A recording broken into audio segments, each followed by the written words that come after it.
Do.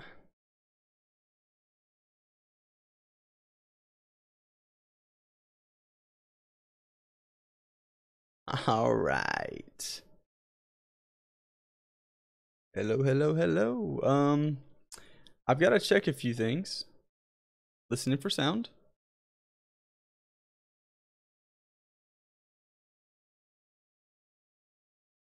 Sound seems good.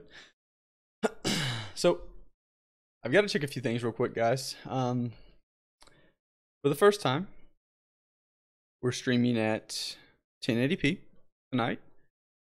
We've increased the bit rate. We've changed some of the settings. I've installed a new microphone cord because my other one was acting up a little bit. So with all of this done, I just want to make sure the stream is going to be sounding good, and looking good too. You know, we've had issues with the microphone for a few weeks now. I'm hoping that it's fixed with the cord I've got in it right now until I can get a better amplifier, and until I'm able to put some I think it was called the XLR, yeah, the XLR cable on. Once we're able to do that, it should fix everything. But until now, we've got a temporary solution in play.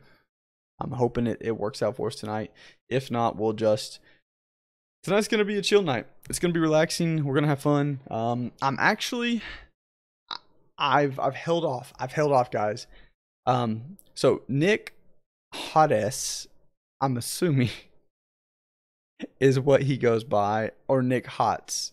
I always want to say Nick Hots, but based off the fact that he has it capital N for Nick, and then capital H for hot, and then a capital S, I'm not sure. Regardless, Nick has been so kind, guys. He puts out these roundups every time we do a stream, or just, you know, every so often kind of does a roundup of what all's happening within Pantheon. And Nick has done a roundup for the second and third quarter of 2017. I've held off on looking at it. I've held off on reviewing it. I've not gone over it. Tonight, we're going to go through it. We're going to take a minute to kind of go through it. Look what all Nick's put in here. See what's going on. Nothing I say, nothing I do, nothing that comes out of my mouth tonight is going to be based off of anything more than my opinion. So please don't take anything that I say tonight, any of my opinions, any of my guesses, to heart as being truth. I am a VIP pledge for the Pantheon community, so I do have what they call VIP access in the forums and things like that. But in truth, I know just as much as everyone else does. I have no additional information. I have no insight from VR. There's no information that's been provided for me. I'm just a guy that's really looking forward to a game, and I'm here to hang out and kind of talk about that, express some of my thoughts and opinions, and just review what all's out there right now. Depending on how this goes and depending on how I like it, I may do more in the future. I really hope to. As we get into pre-alpha, I would like to do things like this in pre-alpha. Things where I'm just getting together with a couple people, sitting down and just talking about the game in a whole. Now, of course, once pre-alpha is available, I will be signing the NDA. I will not be talking about anything that's currently happening in the game. However, I will still be able to give my thoughts and opinions on just, general or broad terminology.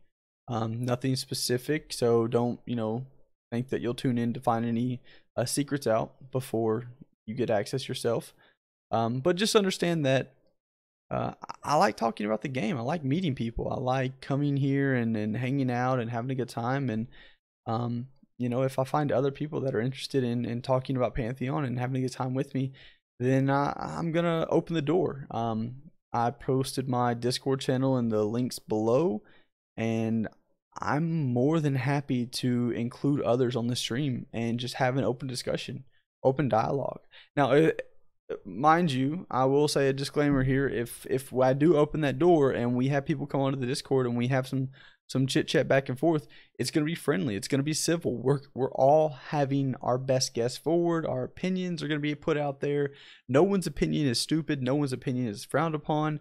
Everyone can have their own personal opinion on how the game should go, how certain aspects of the game should be, but we have no official say in it. So with that, you're more than welcome to express your opinion and get it out there, but just know that you're not talking to anybody on the dev team here. You're not trying to convince anybody here of what the dev team should do. So, if you jump in the Discord, you get in here, you start talking, keep it lighthearted, keep it fun, keep it, enjoyable.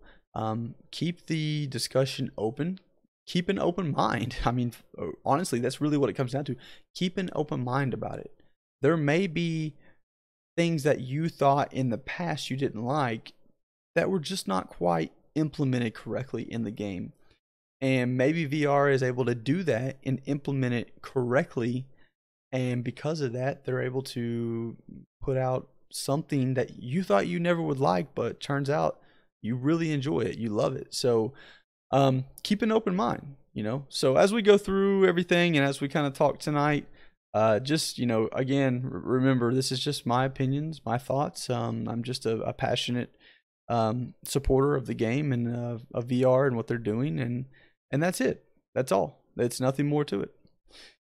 All right. So I'm going to do this. I meant to get with VR earlier. I really wanted to have a little bit of background, kind of set the mood audio type stuff.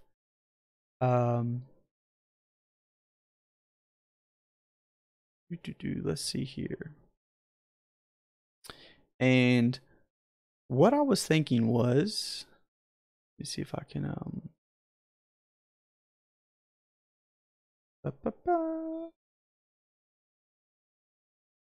turn down a little bit.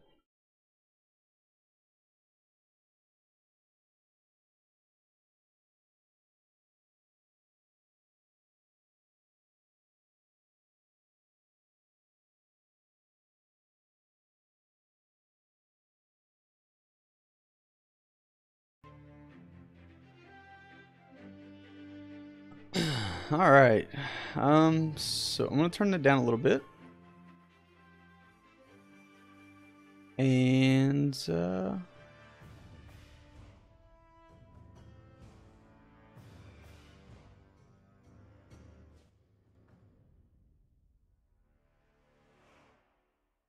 again, we've got a few. We'll leave things playing in the background. There's a little bit of music. Hopefully VR is okay with that. I think Joppa, if I'm not mistaken, Joppa is the one that put together the music on SoundCloud that they have out there right now for us to listen to, and it's amazing. I love it. I love it. I listen to it all the time. I have so much fun just kind of listening to it and thinking of what it's going to be like in the game. So hopefully they're okay with me putting it on the background. If not, we'll deal with it as it comes up. But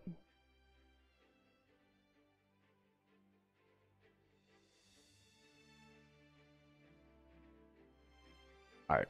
So again, guys, we're testing some things out on the stream tonight. I'm gonna turn it off mute and see if I can hear. Or actually, I'll take that back. Got a better idea. Stick with me. Stick with me. We'll get there. We'll get there. I apologize for the delay, guys.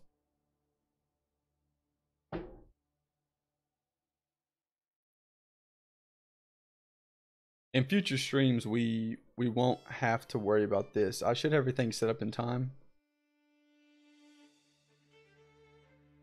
Just stream.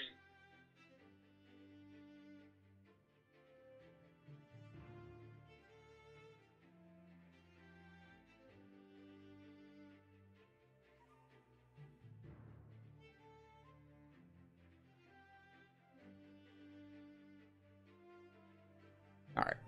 Cool. Cool, cool, cool.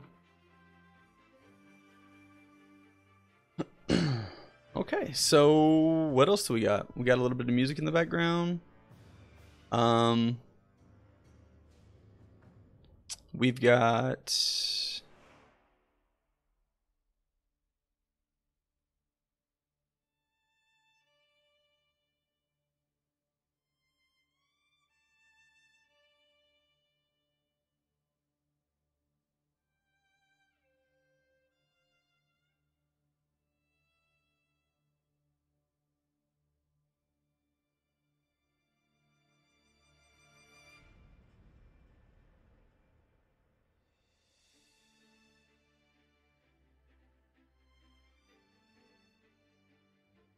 Okay.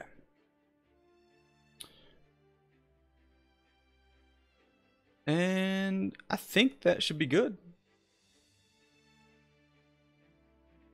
I wonder if.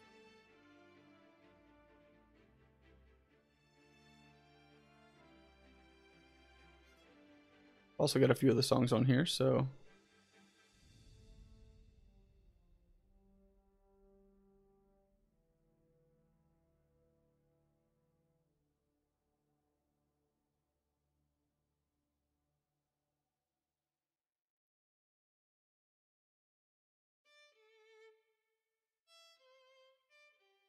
Let it play in the background.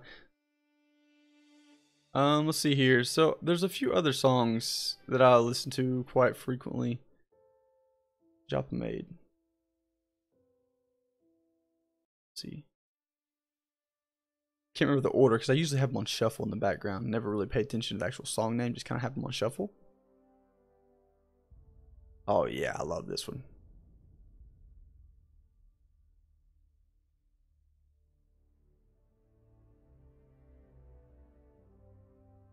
Mm.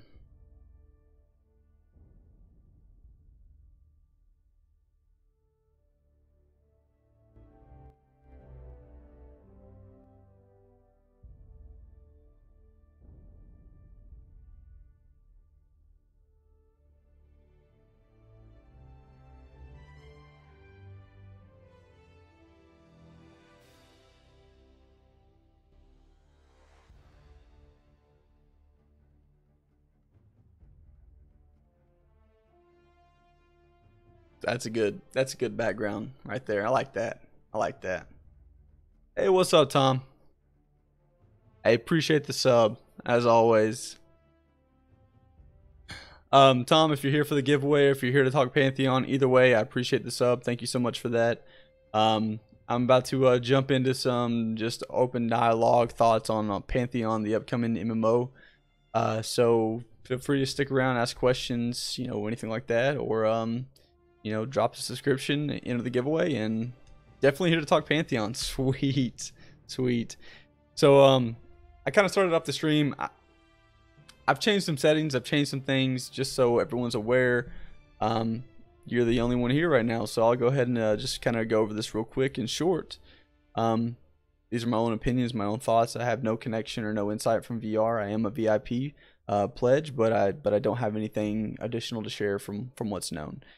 Just here to share some of my thoughts and opinions. And honestly, Nick produces that roundup of the 2017 quarter. Actually, he did the second and third quarter this time, but he does a roundup, you know, every so often.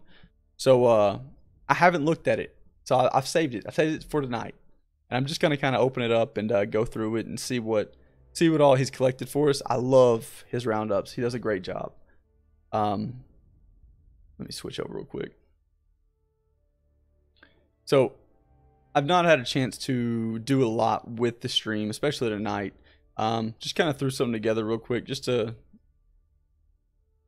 I guess, just something to get the conversation started, and hopefully it's good enough for tonight. I'll work on the overlay, I'll work on the presentation, and I'll work on that stuff, you know, as we go forward. But I just want to talk. You know, so Tom, one of the things that I did offer for people that watch the stream later on or watch like a rerun is I have a Discord link in the bottom. If for any reason anyone would like to jump in Discord and have an open dialogue conversation, I'm more than happy to have that conversation. If not, I'll just talk to myself because I am happy with doing that as well. But if you do jump in Discord, let me know, and I'll pull you into the channel, and we'll have a conversation. As long as it's kept lighthearted and fun and entertaining, and everyone's opinion is respected, then I'm more than happy to keep as many people that want to join that conversation as possible on board. But all right, I want to see what old Nick's got for us today. All right, so first we got here. Let's see. I have not looked at this. I'm excited to look at this. I'll jump on Discord, but I'd rather chill with chat for now. Okay. No. Cool. I like that. I like that. All right. Okay. So. Oh, nice. I did ask Nick about this. I wasn't sure where to find all the previous roundups that Nick has done. He has posted a link to all of them up here, which is awesome because I think. Hold on. I have to go look real quick. Hold on. I gotta look at this. Open link. I think he's done. Yeah. I'll have to ask him. I know he's done roundups for the original streams as well, even the one in December. So I don't see that one on here. Actually, this might be it. Stream 3 videos, Rogue, Carnage. Yeah, because that's when this is the December one, right? Yeah. Okay. Oh, he does have them all in here. Sweet. So he's got links to all of them up here. Okay, cool. All right, let's look through this real quick. Okay. I know this is one of the older pictures. It doesn't have the lighting effects changes in it. It hasn't had the visual improvements done that, you know, some of the new ones have, but personally, the tower in the background looks amazing to me. One of the things that I'm curious about though, so when I'm seeing things like, you know, these rocks here, and honestly, I mean, this is the level of detail that I look into these things, and I know I'm a nerd, but this is just me. When I look at things like this, I see these rocks right here. So I don't know, you know, how they show up on the stream, and hopefully you can see them. But there's some boulders and rocks and things like that. And I see kind of like a little cliff face right here in the background. And I also see one back here. Now, in the December stream, we noticed that, or we saw that we have the climbing ability. And I'm wondering if we can use boulders like this to work on our skills for climbing and things like that. Now, I mean, that's just like the level of detail that I'm looking at pictures about. And I don't want to spend too much time on it because probably talk about stupid things like that forever. But I mean, I just wonder if we can like build our skills by doing things as simple as that, or if it has to be like in a specific area type deal. But we'll go through it because I think there's some other pictures in here probably. What do we got here? News? Okay. I think there's probably some other pictures in here that are better than that. All right, let's see what news we got here. What do we got for us, Nick? Next developer stream announced. All right, Tom, I got to ask you, man. So you're a VIP. I know that there's been a lot of discussion in the VIP forums.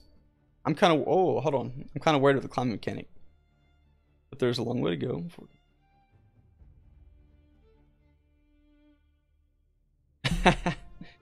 Hey, I'm right there with you. I'm right there with you.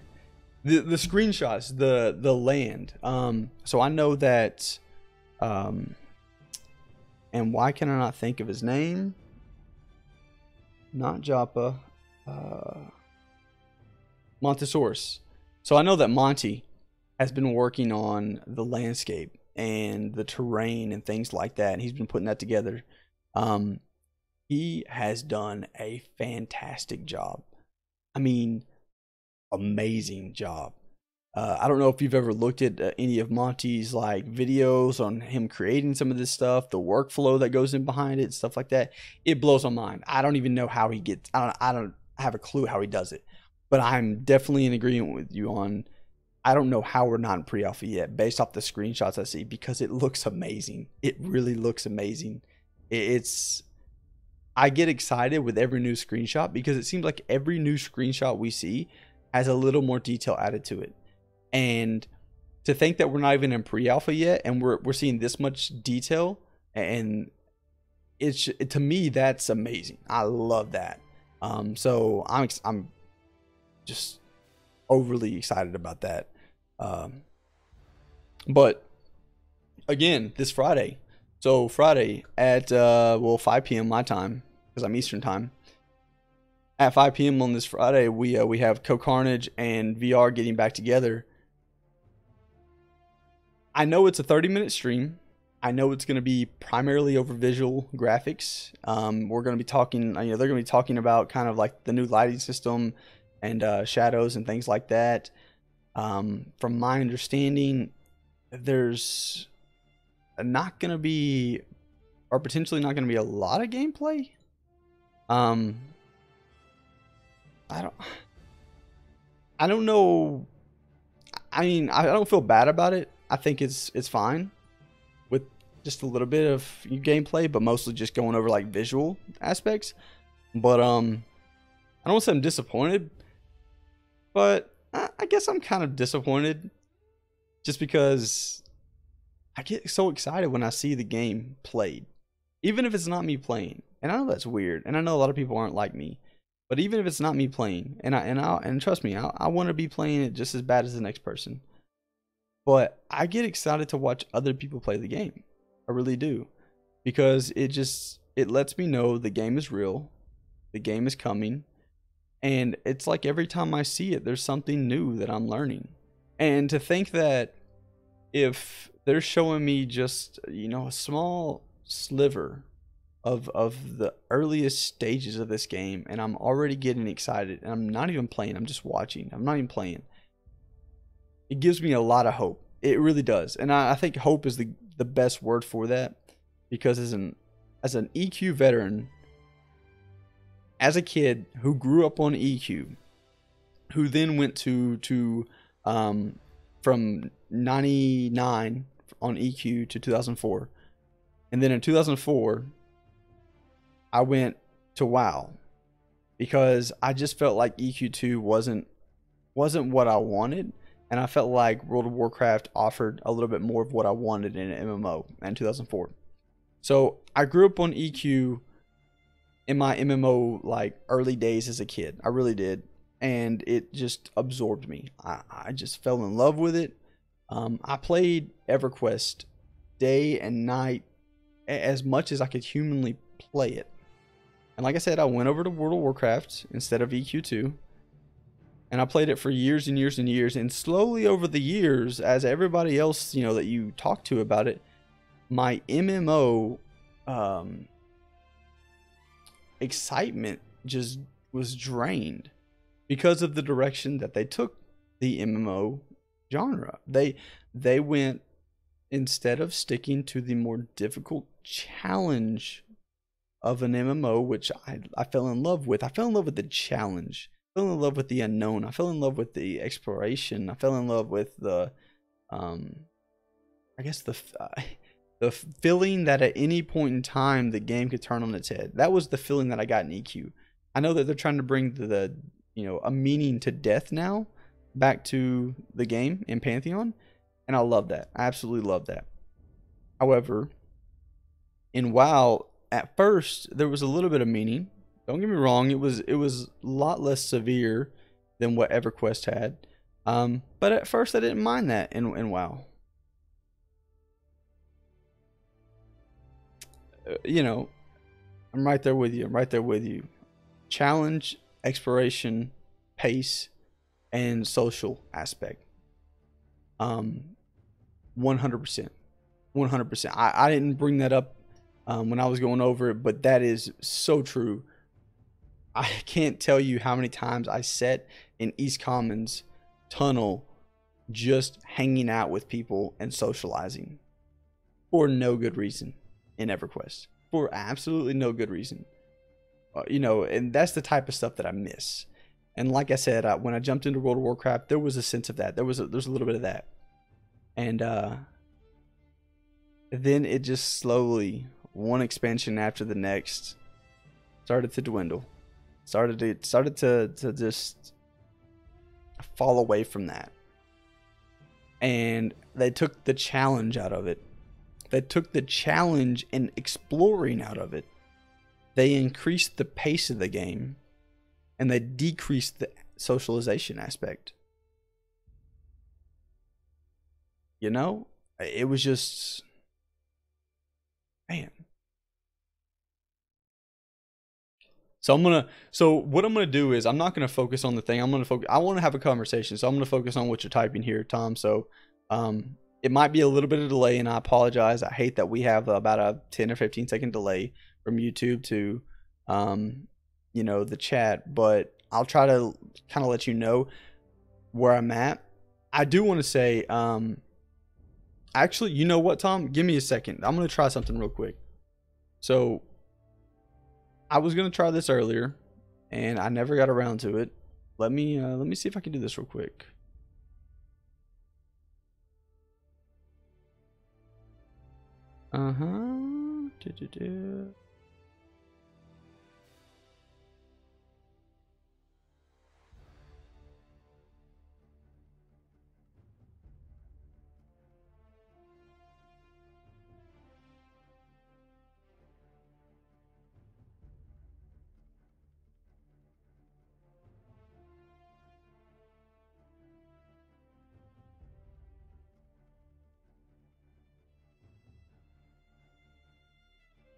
Okay. So let me see if this works. Bear with me. It's gonna be an experiment. All right, what do we got? 580 by 600. Okay. So we're gonna add.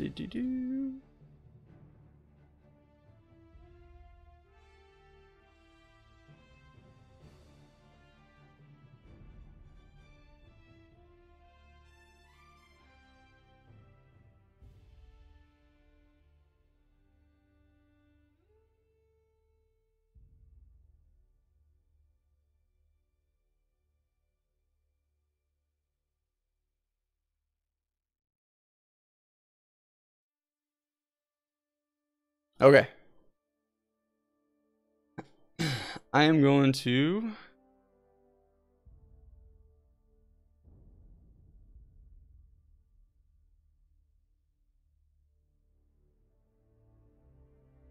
almost there. Almost there.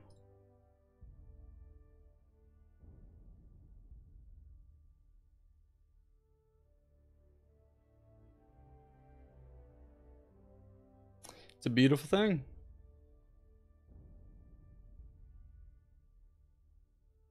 And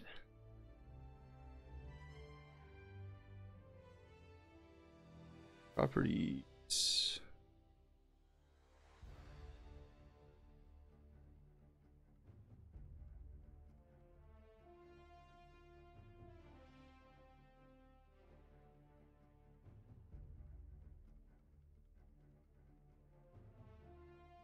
Okay. And I've got one more thing to save here.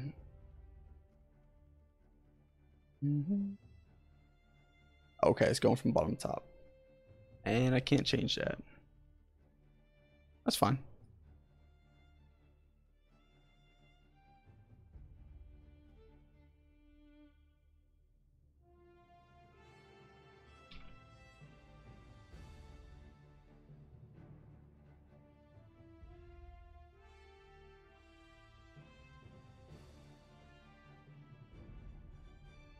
Okay.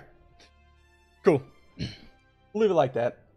Hopefully it works. If I need to like adjust it later, I'll adjust it later. I'm not too overly concerned with it right now. The text might be a little big, but we'll deal with it. Okay. So, what was I looking at here? It's one of those experiences. If you had it, you had to be there.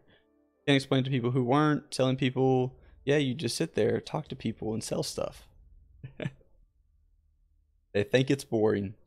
So true. It's so true. Holy cow. I don't even know how to explain it, but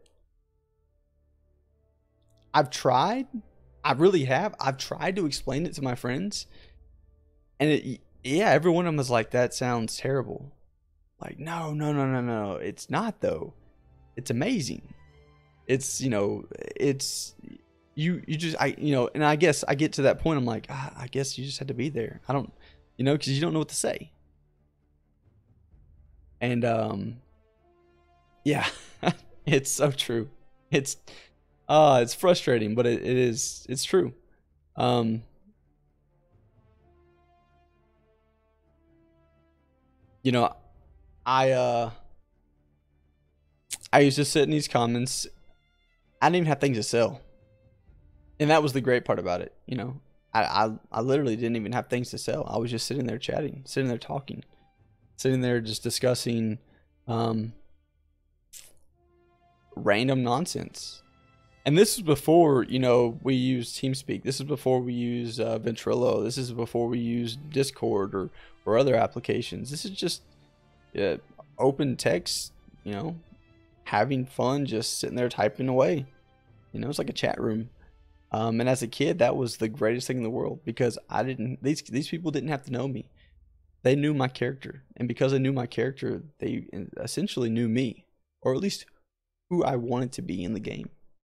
And the fact that I was able to kind of recreate myself in the game, and the fact that I was able to make myself known to others the way that I wanted to be known, I held my reputation in the game very, very highly.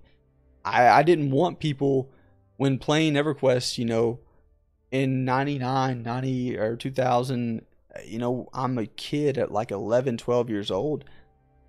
And I remember specifically going out on almost suicide missions to save friends, to pull corpses and things like that. Because I just wanted my friends to know they could rely on me. Because I wanted to have a reputation of being somebody that was there, in a time of need or whatever. And it was something that I never found in any other game past that point. It was sad. It really was. In WoW, I tried to be that guy. I tried to do things like that, but there wasn't really the opportunity. And then, past WoW, I tried to get into Lord of the Rings at one point in time, and that didn't go over too well. And then I tried to get into... There's another game I tried to get into, and it lasted like a day. It wasn't Guild Wars. Was it? I'm having trouble remembering. Anyways.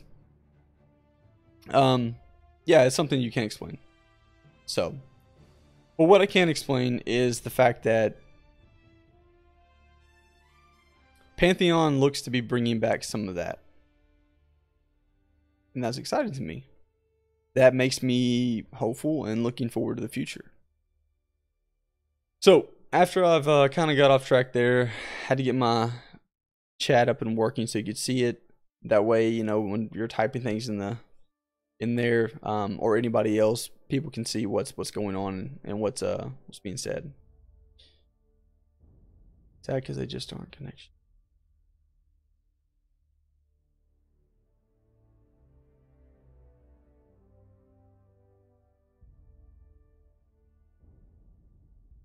Exactly.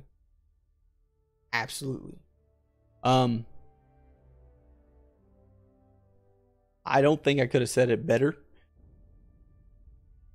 The fact that you don't have to know who you're playing with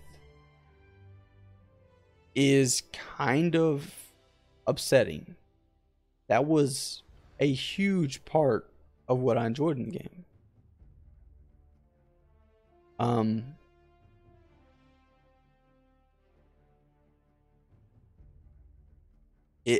I don't, how do you say it? I don't think I could have played EverQuest and enjoyed it nearly as much if I didn't know the people that I was succeeding with and failing with all the time. Meaning, I myself can remember distinctly grouping up with a group of friends every night for like 2 months straight to do random stuff, go explore, go do quests, just find gear for each other. And we would run into like, some rare mob out in the camp somewhere, and we would spend half a night trying to kill it or find a way to kill it. And these are early levels in the game.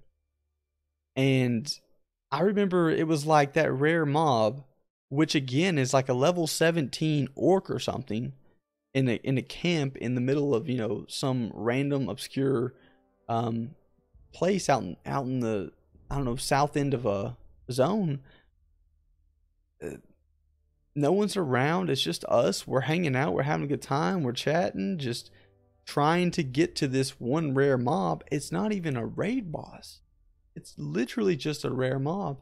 But we're having to, actually pay attention to the game. We have to stay on our toes because at any point in time we can die. And killing that rare mob and it dropping an item for any one of us. And that was the thing. That was what really got me. It dropped an item that was not, in today's stats, not great. It gave you like +1 strength. And I remember giving it to the warrior, and he's like, "Oh, this is the greatest day ever." And everyone in the group is excited about him getting that +1 strength item because everyone had to work for it. It's a friend of ours. It's an actual person we know. We're excited he got it. We don't even want to roll for it. We're like, dude, this is yours. Take it. And even if it was like the same or just barely better than what he had, we're like, we don't care. Take it. We want to give it to you. We worked this hard to get it, and you got the item. Get it. And in today's world, it's completely different. If you spent 30 minutes trying to kill something and it dropped that, and the warrior had something that was almost just as good, well, then someone else is going to go, oh, I need that. And they're going to go, why? Well, I need to sell it. I need gold. What? Because there's no bond. There's no friendship there. There's no one gets excited for other people getting gear because, like you said, you just queue up, drop in a zone, run through it really quickly, and the next thing you know, you're out of there and with a different team. So why should I care about this guy? Why should I care what items he gets or doesn't get? I'm only looking out for myself, and that's the idea of MMOs now. That's how MMOs are, and it's crazy to me to think that way.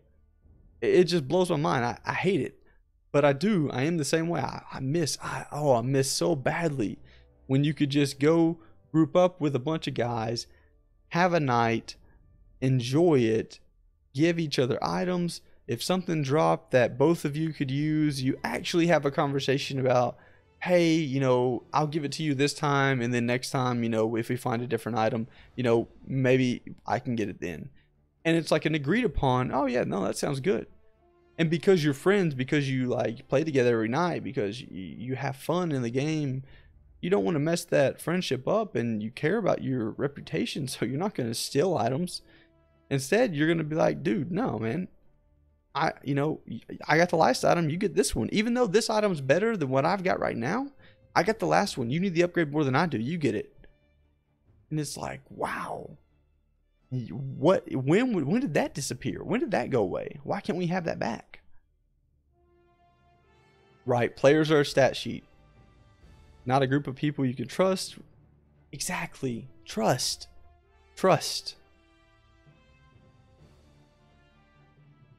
Rely on. I laugh when I read that. Look forward to seeing at the end of your school day or end of your day or after school or whatever. It's after work now for me, of course, but absolutely. As a kid growing up on games like EQ, I can distinctly remember I was very athletic. Played sports my entire life. I started playing baseball when I was 3. I grew up in or around the baseball field 24/7 for most of my childhood. And then if I wasn't playing baseball, I was playing another sport. I was always outside, always doing something. But I can guarantee you, as soon as night fell, as soon as I came inside, the first thing I did was get a drink, walk to my computer, turn EverQuest on, and boom, I mean, I love sports. Love sports. Absolutely.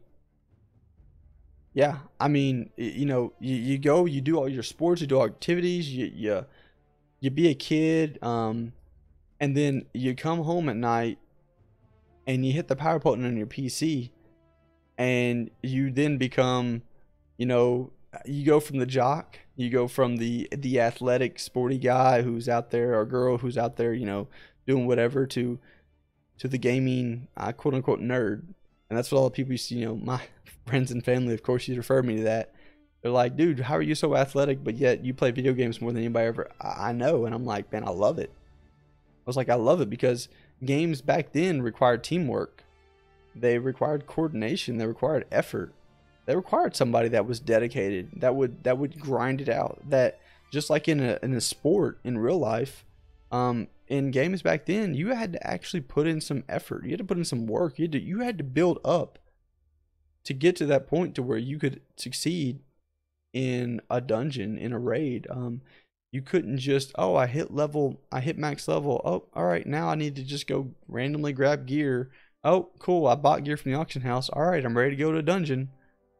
I mean, you couldn't do that. No, you had to work on your skills. You had to practice your skills, and you had to grind them out. And it was ruthless at points. But that's just like in sports. I mean, you had to go out there and you had to catch ground balls, or you had to shoot free throws. Wow, if I can speak. Or, you know, you had to go hit the weight room for wrestling. You had to do this all the time and non-stop.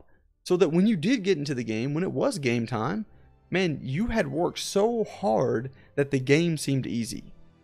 And that's what it kind of reminded me of EverQuest at times. I mean, it was like, the hard part to me was trying to get all my skills up, was trying to work on, you know, all the little details, the little things, get all the little pieces of gear that I needed, get keyed, get all these different things in order so that I could actually go do and participate in the game or in the raid or in the dungeon or whatever I needed to do. And the hard part was getting there. Once I was there, dude, that was the fun part. That was the part, that was the reward. The reward for all the hard work was getting in the door. And everything past that was just cherry on the top. But yeah, that was my childhood. I grew up playing sports, and I came home at night and I logged in and Sacred came online, and that was it. You know, and I loved it. I absolutely loved it. I miss it. Every single day I log on to the computer now and I play some first person shooter, or I play some MMO that has no appeal to me anymore. It's like, geez, man, where did it go? So I'm really happy that I found Pantheon, because I feel like they're trying to bring that back. I feel like they're trying to bring a lot of that, what I miss and what I want, back. And I see a lot of other people that are seeing the same things and want the same things as I do. So, you know, that's cool.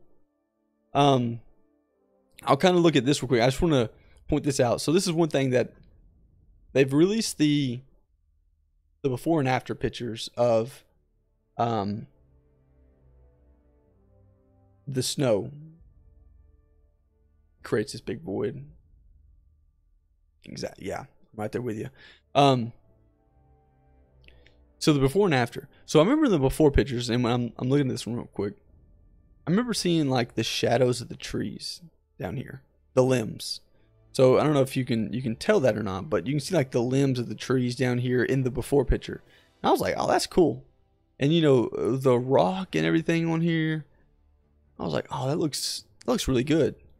I thought this picture right here looked amazing. I was like, man, this looks awesome. This looks like it's ready to go live right now. Right now. And then they released the after picture. Now, a few things. When I'm looking at this one, I look at the trees. I think they look good. I look at the shadows. I think they look good. I look at the ground. I think it looks good. Maybe a little bit of lacking on texture as far as the ground goes, but I mean, then you look at the rock and the walls and stuff, and man, they look good. I didn't see a lot of issues with anything here. I thought this was ready to go live. But when I came and saw this one, when I saw what they did with this one, I gotta say, one, wow. Wow. First difference I see, and they're going to show this in the stream, I'm hoping. Lighting. The brightness between the two is just so I mean, it's just so distinct. Then the ground. So when I'm looking at this one right here, the way that the ground, like the way this path feels to me, is definitely reminds me of like a WoW, EQ, old school, early 2000, late 2000 path on any MMO. I mean, in reality, that's kind of what this path reminds me of. Nothing spectacular, but in my mind, that's completely acceptable. That's what I want to see. I don't mind seeing that. I like it. But this path, the fact that this path, and I don't know, I think it's just the way that they've reconstructed it. It feels natural. Hey Ian, what's up, man? This path they got here in the picture. So Ian, we're just talking about some Pantheon stuff today. More than welcome to hang out, man. I'm just gonna kind of chill, relax, and then have some conversations about it. So, but this path, this is what I'm talking about. So this path, I mean, I don't know how they did it exactly, because if I was an artist and I was having to draw a realistic painting or something like that, in my mind, this is how a real path would look. You would have certain spots which were worn in more than others. You'd have some spots which weren't worn at all. I mean, it was almost like everybody stepped over that one particular spot. Just that little bit of detail in that path makes, I don't know what they're going to do for the rest of the game, but if they go into that level of detail for every single piece of the game, it's just like, holy cow. So the lighting of it is so much more clean, crisp, like you said. The details, the little details that they go into here is crazy. And then if you look up here, you see the sky. I don't know about you. Every game that I've ever played, even the newest games today, the skies all look the same. Every single one of them. And it actually kind of drives me crazy at times, because it makes every game look a little bit similar to the other. However, this guy, this is what I expect a sky to look like in a video game. Nothing wrong with it. You got some cloud effects. Nothing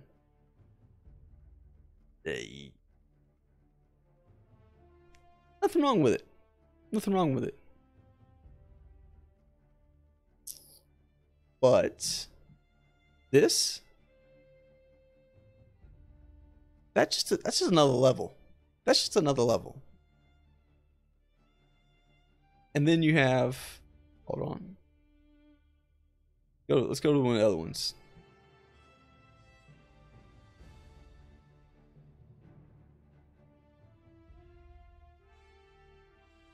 Oh man, I didn't even think about that, Tom. Oh yeah, if they, especially with the weather system, that got me excited. I didn't think about that. That's good. Yes, if they add the weather, if they do the weather system like they would like, I mean, can you imagine you're running down a path and all of a sudden you see, hold on, let me go back real quick. I gotta, okay.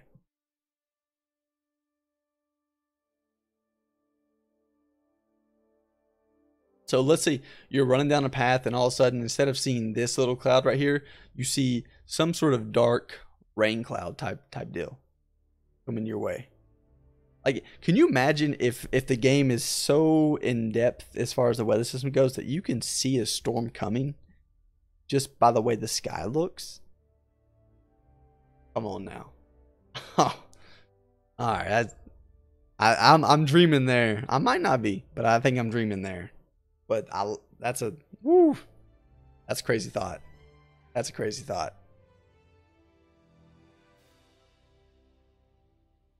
Oh man, I would be I'd be like a little kid again.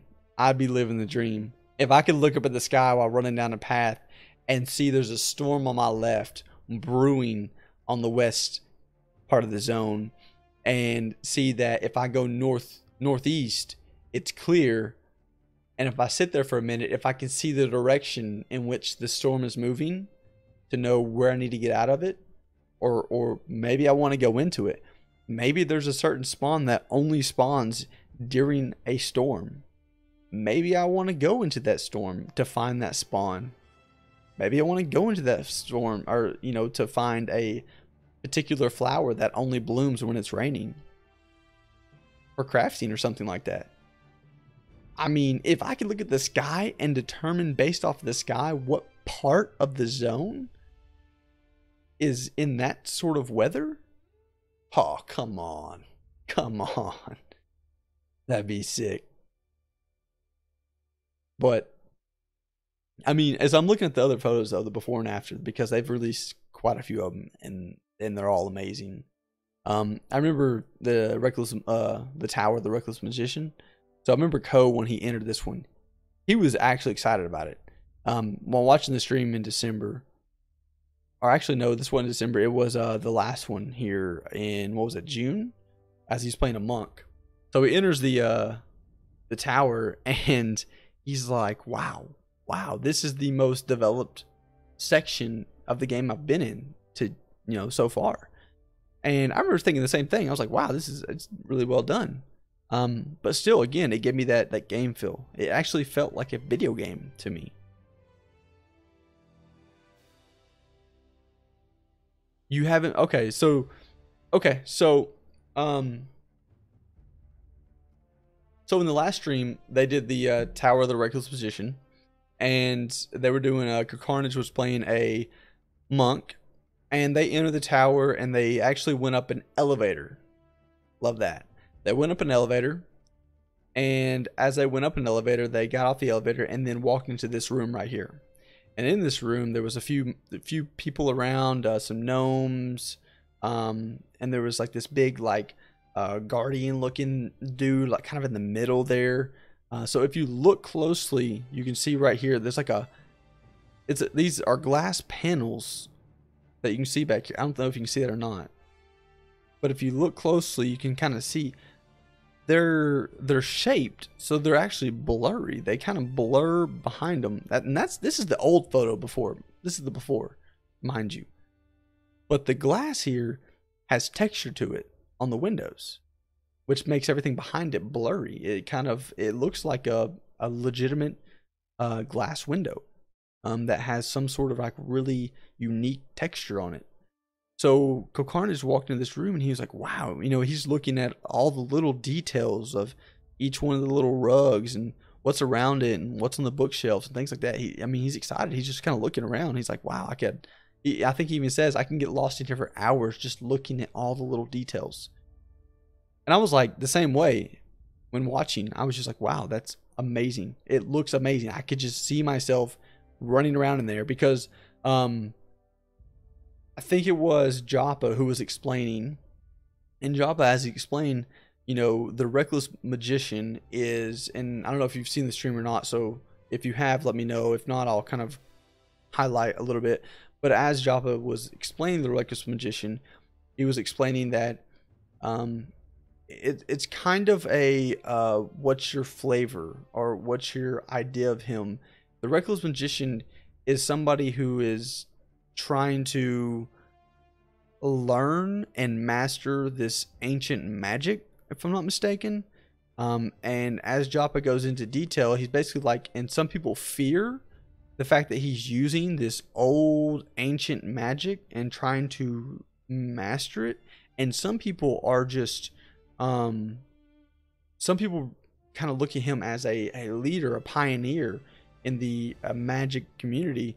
So they want to learn from him, and they want to help him master this ancient magic. They want to help him, the Reckless Magician, that is. They want to help him master this and understand it, so that he can potentially become even more powerful of a magician and maybe do amazing and great things with it. But these gnomes, they travel from far. They come here. They're non-aggressive. I mean, if you hit them or mess with them, yeah, they're gonna mess you up. But walking around this area as Ko and the rest of them, they're non aggro, so you can walk around freely and just kind of look and hang out. But they're there to learn. They're there to study magic. And then other creatures, other characters that are here in the tower are the same way. They've come to basically kind of learn from what the Reckless Magician is doing. And so in this room here, there's just a bunch of gnomes around. They're kind of studying the magic, the dark magic that the Reckless Magician is studying, the ancient magic as well. And they're trying to learn from him, but they're also there to protect him and to make sure that he's free to continue to practice this, to continue to learn this and enhance this skill or the abilities that come with all this magic and blah, blah, blah.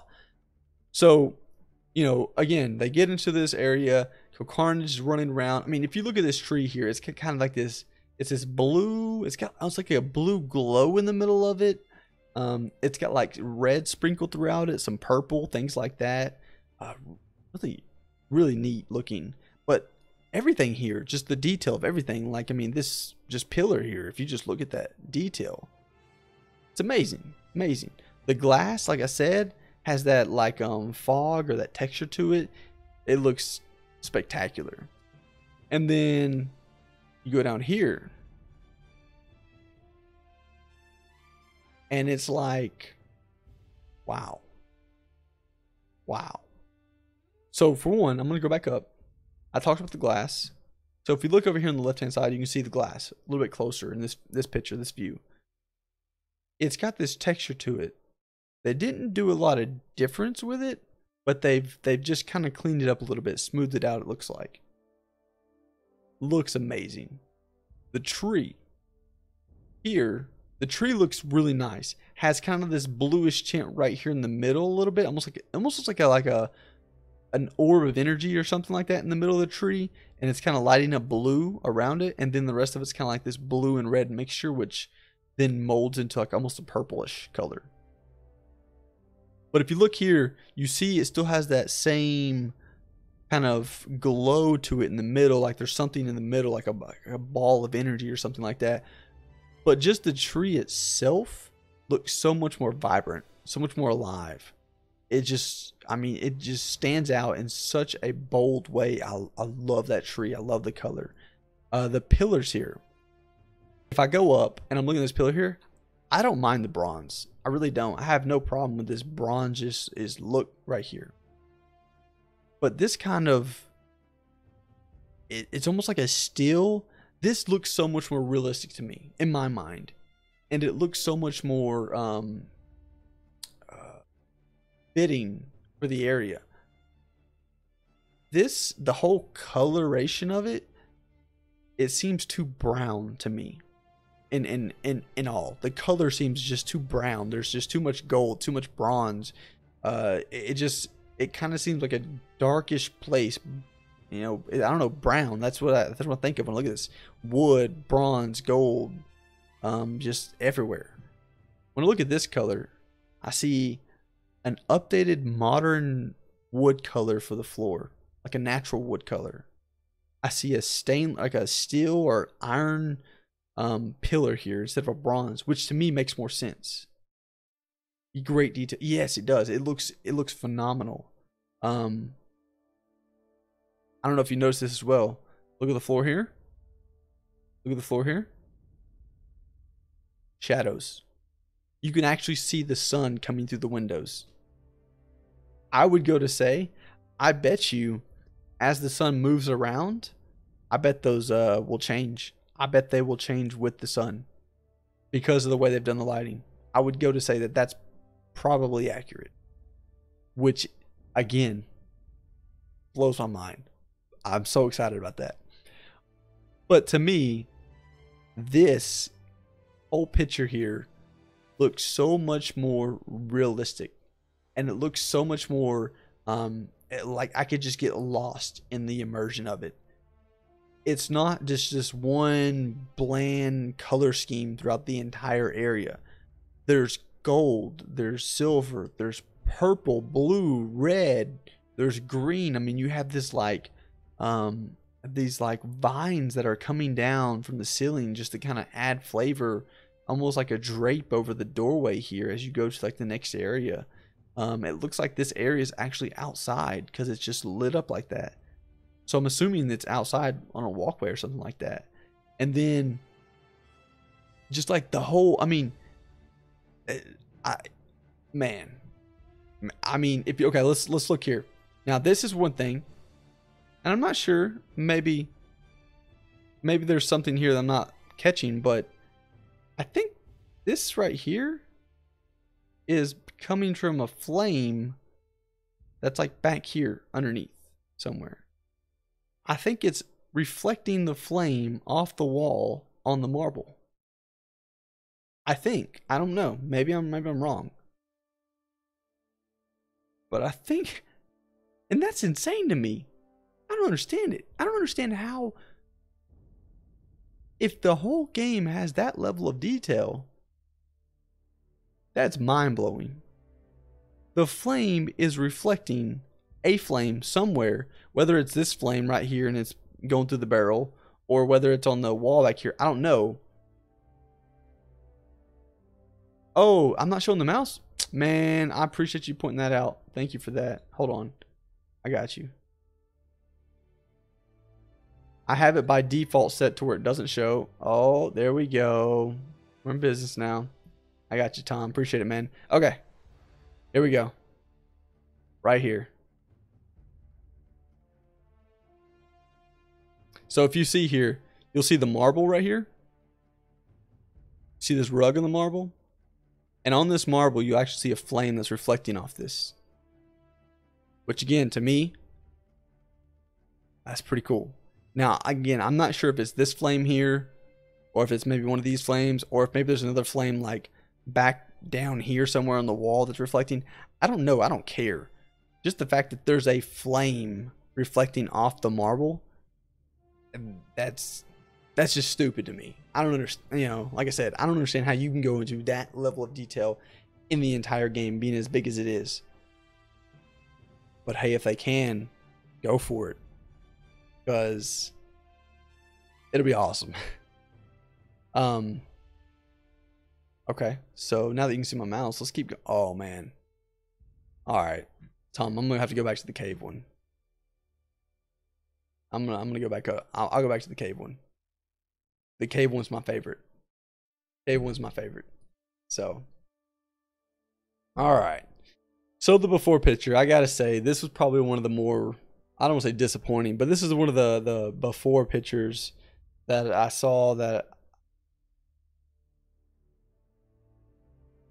I still loved this picture, but it was one of the ones that I was like, nah, okay. You know, it wasn't one of the ones I saw and I was like, oh yes, that's awesome. It was one of the ones I was like, okay. You know.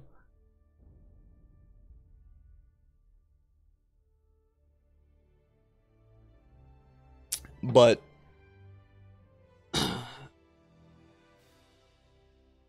again, I look at the rocks. I think about climbing. I think about just jumping around on them or whatever. Running around, seeing how far I can get up them, see how far I can go behind them, whatever. Just, yeah. Yeah, I mean, you know, this picture shows a little bit of the ground. It shows a little bit of the detail, like there's some like rocks in there. You know, you can see like it's almost like a rock here, like a rock, and it's got like sand over it, and then you see like parts of the rock coming through still, like gravel or something, and then the grass itself. Yeah, it's not bad, but I mean, you can tell it's just kind of there. It's all the same. It's just, you know, replicated over and over again, different sizes, barely. I mean, not bad, right? I mean, yeah, it is what it is. And then this one.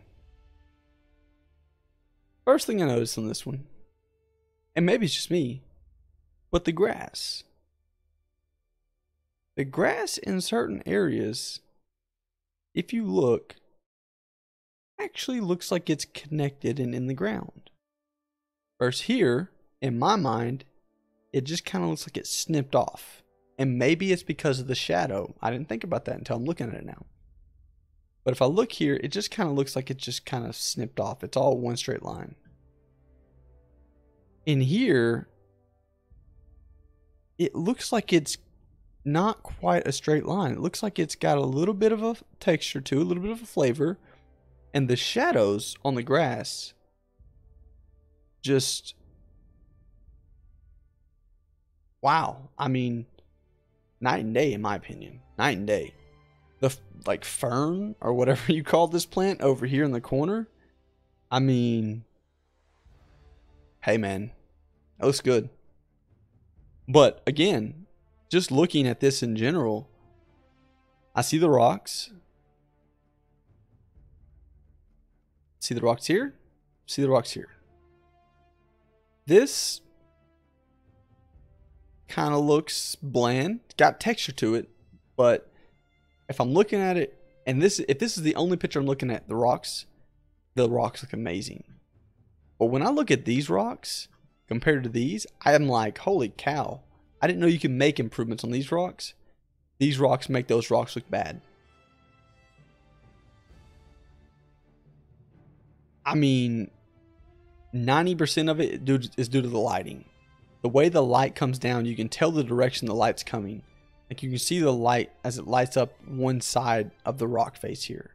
You can see how the rock that's not on the side of the sun is dark. It's got kind of that, it's got that shadow to it, that realistic shadow. It looks spectacular. Versus here, where it's like just basically any crack is darker and anything on the face of the rock is lighter. But here, you can, I mean, legitimately see, okay, the sun is over here. Oh man, and then again with the clouds. Again with the cloud. You said it, I saw it, I was like, oh my. The storms are brewing. As storms are brewing. Oh man.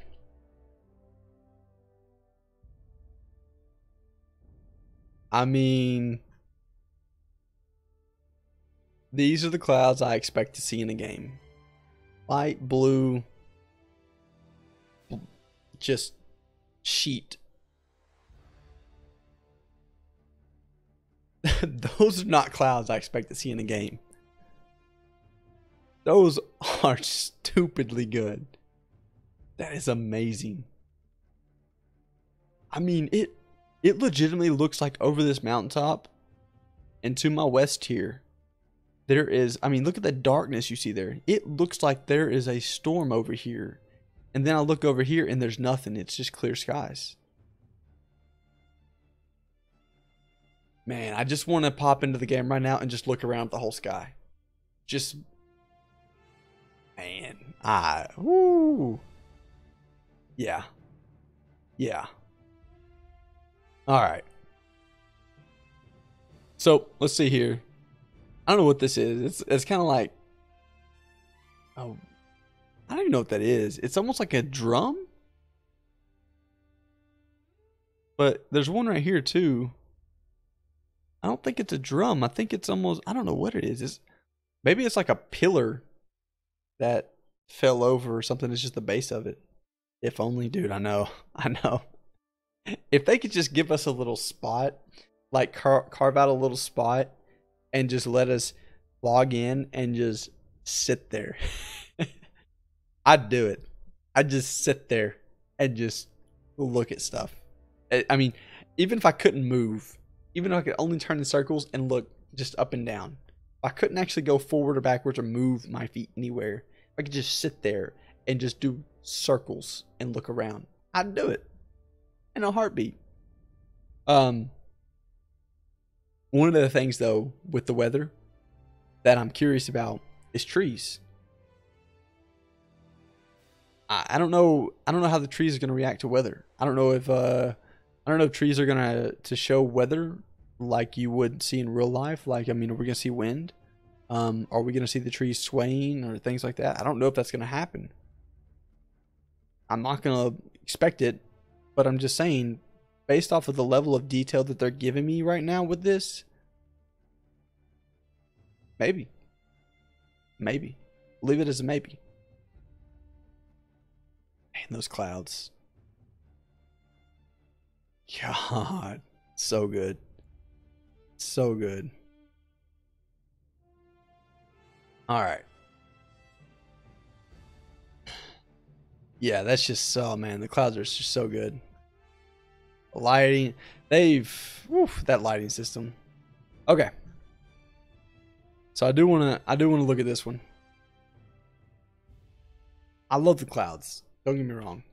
I think the clouds, the weather, the outdoors, the sun, all that lighting, I think in this game is going to be, from what we're seeing just today and in the past few days, going to be amazing to see all of that. However, I love spelunking, caving. I love going into a hole in the ground and just seeing what's down there. And I saw this picture when it was released, and I was like, this looks amazing.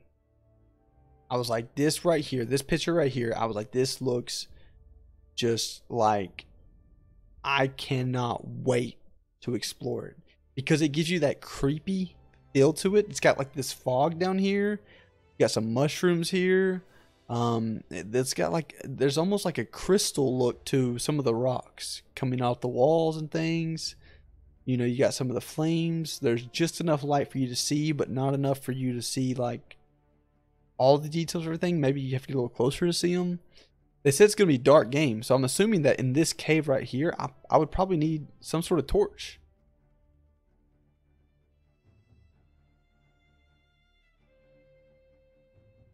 Yeah, so this is the before, and I love this picture. I was just stupid excited to see this picture because it looks, to me, this looks, it's awesome. Then they spiced it up. Then they kicked it up. I'm just going to go to it.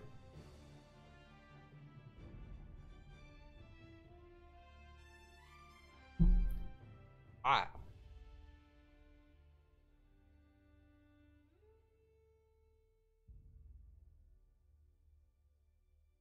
I mean,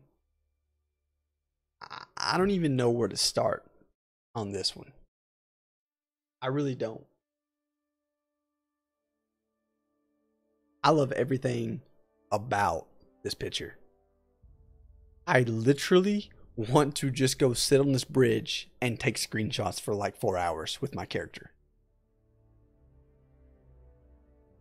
The color of the fog, this greenish, eerie, like just, I mean, it's like, where the hell am I at type of picture. Like, this is one of those pictures where you turn the corner and you don't even say a word. You just kind of like, this is cool. You know, you're just sitting there looking around.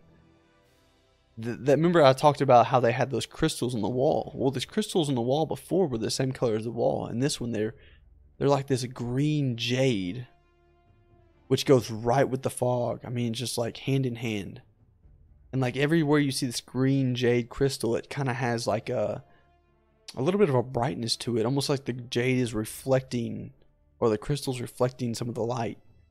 The flame here, you can actually see just the detail in the rock here based off of the flame. The cobwebs in the doorway here. I mean, if I go up here and I look at this looks great. Don't get me wrong, I love this picture. And it's actually taken, so this picture's taken from the right side, and the other picture's taken from the left side of the bridge. So you look at the doorway here, and it almost looks like it's closed off. It almost looks like a dead end because it just all kind of blends together. And you look at this one, and you can distinctly notice But yeah, the other picture's taken from this way, and this picture's taken from that way. Other thing about these screenshots.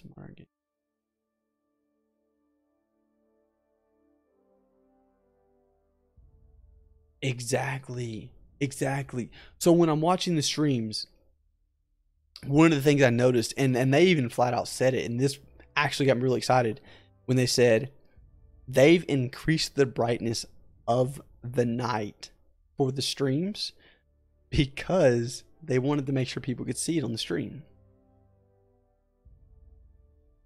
It's so dark in some of the streams, and they have the torches out, and I'm like, man, I can barely see.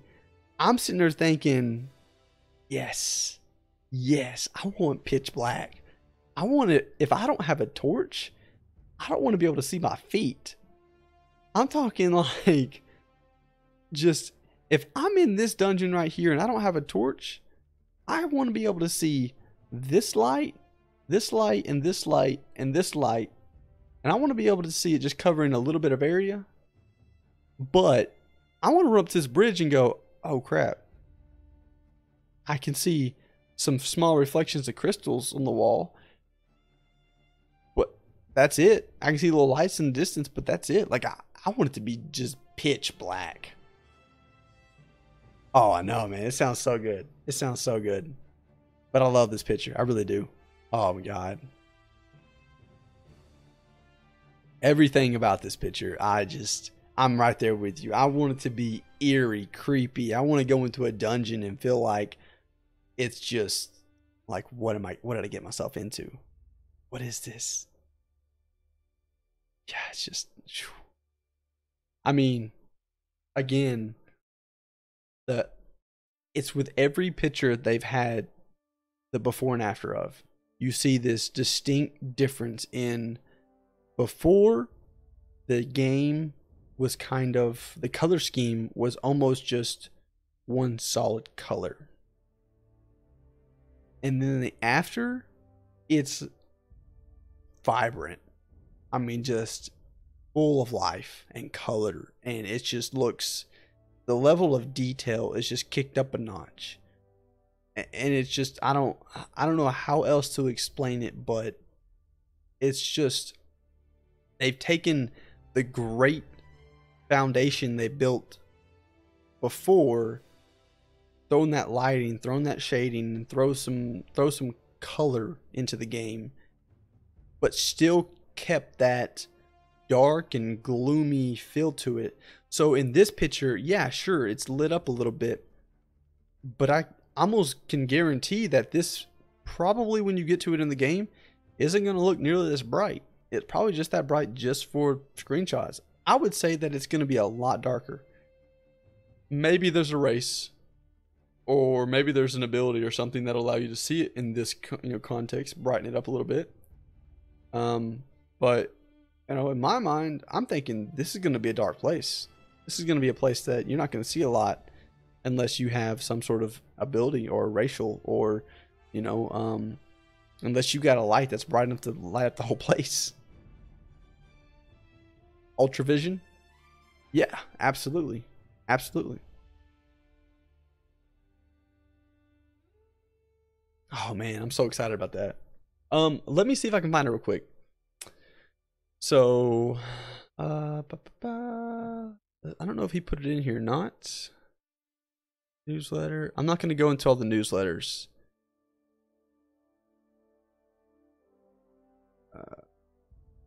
Okay, let me do this real quick. Let me look on my Twitter feed. So Brad posted, I think it was Brad, posted a screenshot.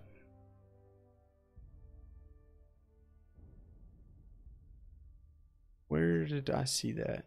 So I posted a few screenshots on Facebook, and of some of the new areas. I think it was on Facebook. It might have been on his Twitter. Let me look on Twitter real quick. Brad McQuaid.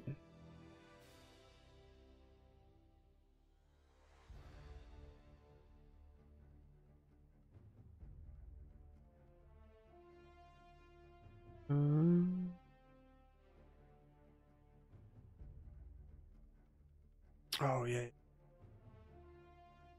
Oh, okay.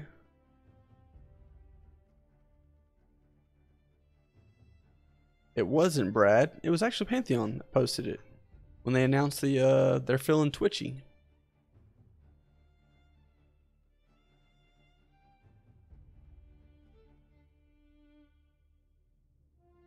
Cool.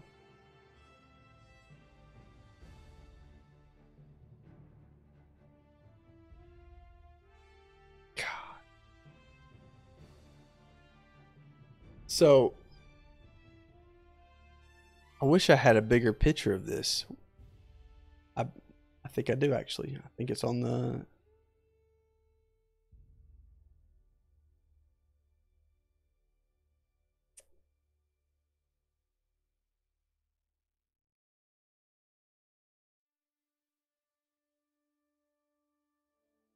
It's not on there. I was hoping it was on the I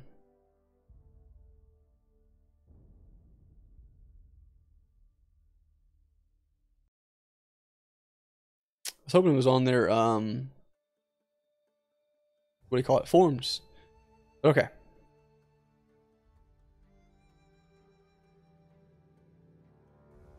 Oh no, you're sorry. Don't be sorry. Don't be sorry.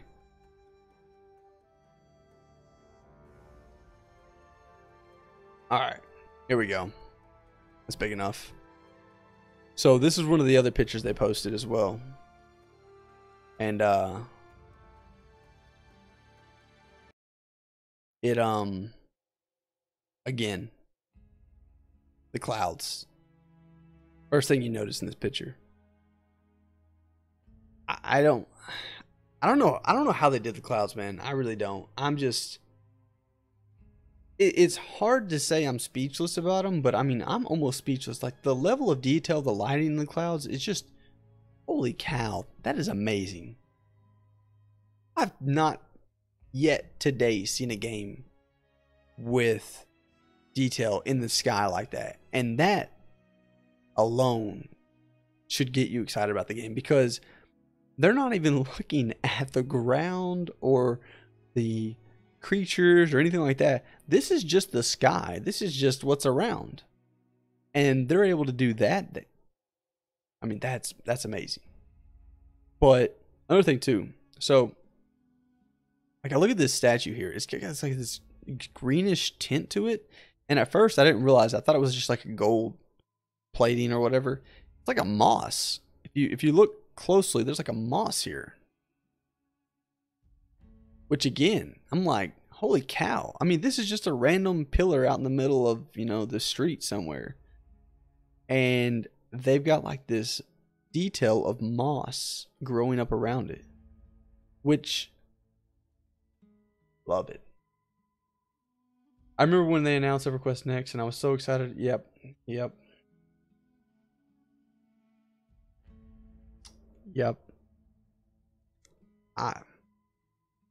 I was one of the ones who jumped in full blown, full force, so excited about it. EQ Next, and I was just devastated when they called it off. Although I'm not gonna lie, I was kind of expecting it after the information we were getting, the treatment we were getting, just the whole ordeal. I mean, it didn't surprise me as much as it just was just so disappointing.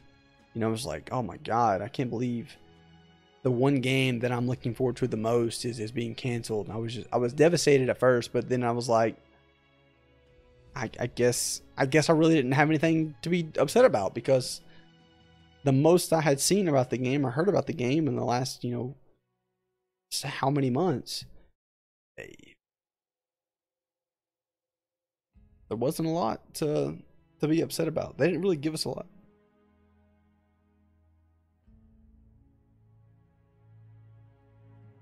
All right. I have a 2-year-old, and I have a monitor over here, and slashing. He's moving around and stuff like that, so I was making sure he wasn't screaming. But yeah, man, that was tough. That was a tough conversation, or tough announcements to read. But Then I look at a picture like this, and like you said, I'm so happy that happened. So I started following Pantheon in October of last year. So October 2016, so just about a year ago, I came across Pantheon. It was after the whole EQ next, went downhill, and I was like, crap. So I decided I was going to go out there and just start looking around for different MMOs that were coming out, and I just happened to stumble across this game called Pantheon, and I was like, I wonder what this is about. And I started reading a little bit. I watched a few of the early streams, and I was like, wow, that looks a lot like EQ. Like some of the first streams I watched, the first ones they put out, I was like, that looks a lot like EQ. So I was looking at Pantheon, and I was looking at June 2016. Nice. I was looking at Pantheon. I was looking at the game. What's it called? Shroud of Avatar? Something like that. Shroud of Avatar or something like that.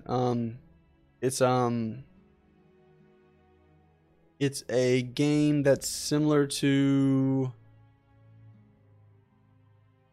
not EQ, but it's another one of them old MMOs that they're kind of like redoing. And then you have the one that the guy who built Ultimate Online's doing, and I forget the name of that one even now.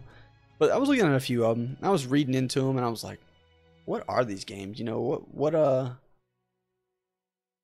What exactly am I looking at here? Like, is this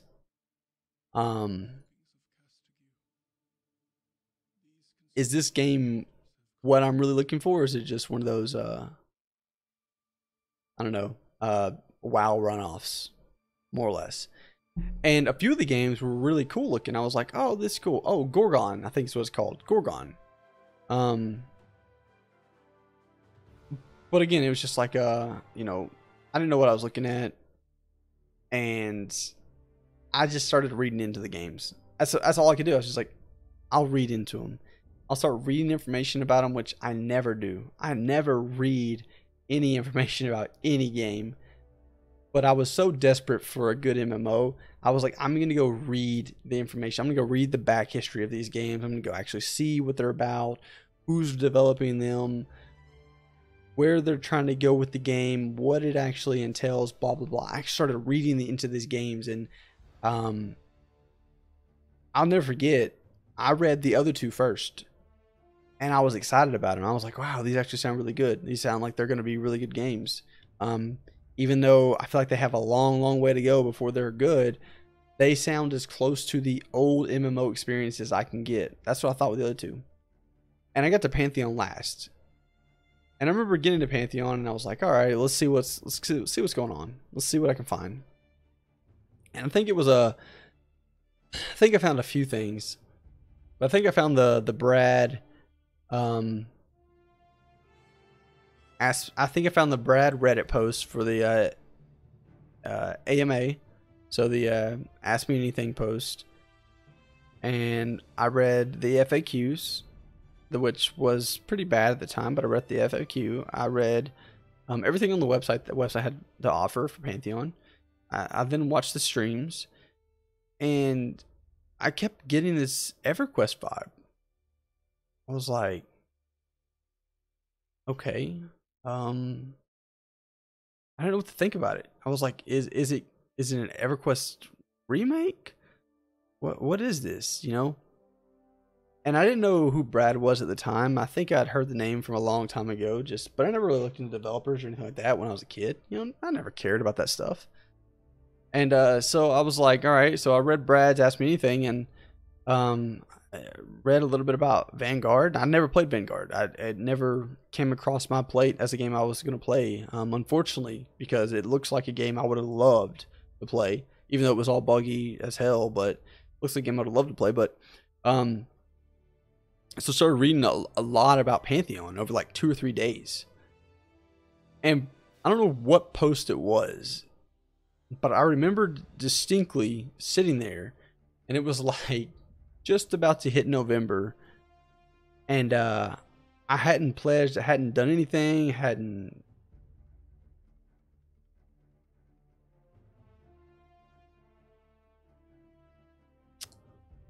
Okay, I'll read that in just a second, Colin. But I hadn't. I hadn't done. I don't know what it was, but I've just been reading, and I hadn't really thought about anything more than, oh, this game's like kind of like an EverQuest remake, which again I got excited about. I was happy for that. And it was like at the top of my list of the 3 games I was looking at. But there was a post I read, and it skips my mind right now, and I can't remember it, and it's killing me. But there was a post that I read from Brad, and it was actually on the forums, but it wasn't a forum post. It was a, let me see if I can find it real quick.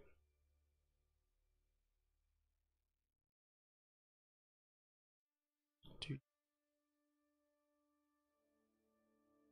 I gotta sign in, of course. Of course.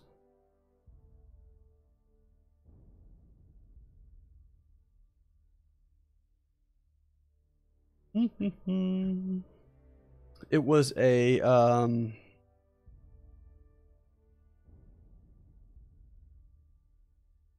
Pantheon sunsetting MMO. I think it was sunsetting an MMO or new players. Yeah, okay. It was in April. Pantheon, new features and new players. It was one of the blog posts that he did. So I started reading this one, and I don't know what it was, but it hit me all at once while reading through this, that this was exactly the game I had been looking for. And I remember thinking, as soon as I read this post, first off, I've got to read more. Got to read more of these. So I read all the blog posts. And then I read every single, I went through, I literally pulled up Brad on the forums just like this. And I went through and I read pretty much every single forum post that he's ever done. And I was just like, I love the way this guy thinks. And I don't care what people say, but from what I'm reading, what this guy's typing, what he's saying, how he is visualizing his idea, his game, the future of the game, the MMO industry, and things that he's trying to bring back that we've lost in the past, and just his whole perception of what it really takes to be a good game. I started reading all this and I was like, I'm in. I'm sold. Brad, hands down, sold me on this game by the post he made in response to other people's posts on the forums and the blogs that he wrote. And I was just like, it was one of those moments where I was like, I gotta pledge. I gotta pledge high. I got to give everything I can. You know, it was a happy day for me. Let me go up. Okay, so I used to do that when I was in high school, but I don't really have the time. Yeah, I get that, man.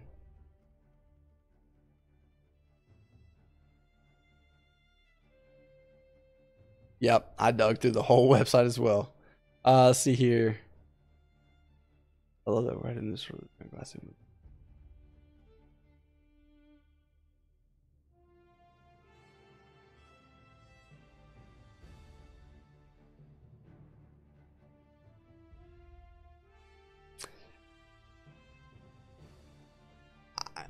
Okay, I had to read it twice just to make sure I got that right. So your friends are basically saying there's no way that a game like Pantheon can be successful. in today's world because just nobody wants that type of game. Is that what I'm getting? Is that what I'm hearing? I want to make sure that I'm understanding that correctly.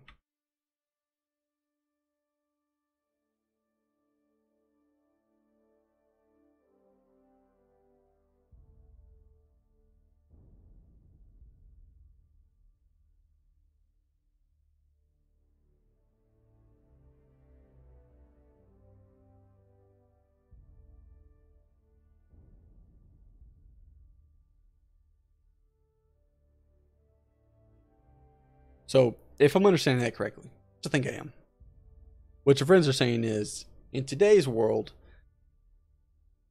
yeah, pretty much right. Okay. In today's world, and I've heard that too. In today's world, people don't want a game like that. People don't want to grind it out. People don't want to take their time to learn all these skills. People don't want to have to actually work to get something. People just want to be given stuff. They just want it now. They don't want to have to work for weeks, for days, for weeks, for months to grind something out to actually get something that's rewarding. They just want it now. They want a fast-paced game. They want something flashy. They want something entertaining, and they want WoW. That's what they want. That's what people keep saying to me as well. People want WoW. They don't want EverQuest. They want WoW. I'm like, no, that's not true. It's not true. Because if you go out there and you look at even some of the top WoW streamers, wow.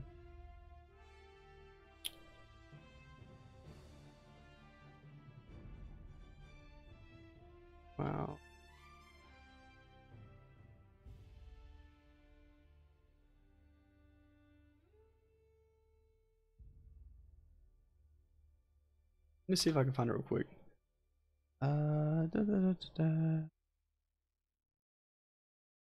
Who did it? It was.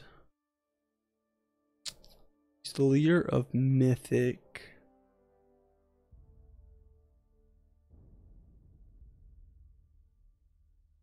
What is his name? Anyways, I'll find it in a minute. Okay, sorry. So I was looking for a video, just so you know, looking for a video. There's a video out there by one of the Mythic guild founder. So, of course, Mythic being one, if not the biggest guild in WoW still today, or Method, I'm sorry, not Method. And, he basically talked about how WoW has steadily declined and the reason for that over the years, and the reason why, what he misses about games. And he was actually talking about Black Desert Online and like how he was showing what all's happened to WoW from the start to now, and then why he's playing Black Desert Online and why he's having so much more fun with that game than he is with WoW. And it actually was funny because he goes back and he's basically explaining what we all missed about the early days of WoW, which were all because of EQ. It was all based on things that EverQuest had done. WoW took those and they simplified a little bit of it. They made some of it a little bit more friendly to the modern average player. Not as difficult. They gave a little bit of help, guidance, if you will, in early WoW days. But he talks about early WoW days, and he talks about the challenge. He talks about the difficulty. He talks about how he had to actually work to get something. Talk about how big the game was and felt. Talked about how long it would take to get places, and how just getting to somewhere was a challenge, and it was fun because you had to try. You had to put in some effort. He talked about how you had to level your skills up, how you had to work on your crafting and stuff, how you could do things that took weeks and months to complete, yet it was so satisfying and rewarding because of that time and effort you spend and put into it. And he was like, all of this I miss, and I hate that WoW has gone to what it's gone, but in reality, the game is so much more so much smaller than what it was, and it's getting smaller with each expansion. And the way that he explained it was, Um, so he said that, how can I do this?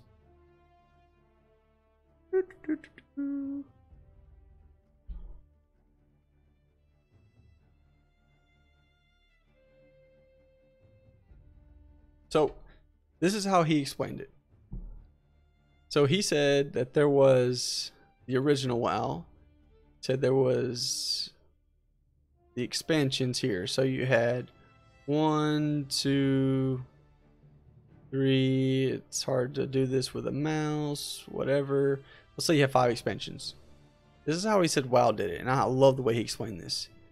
He said that WoW, what they did was they had this one, and it had just like these 2 just massive worlds and all this content, and you went from 1 to 60.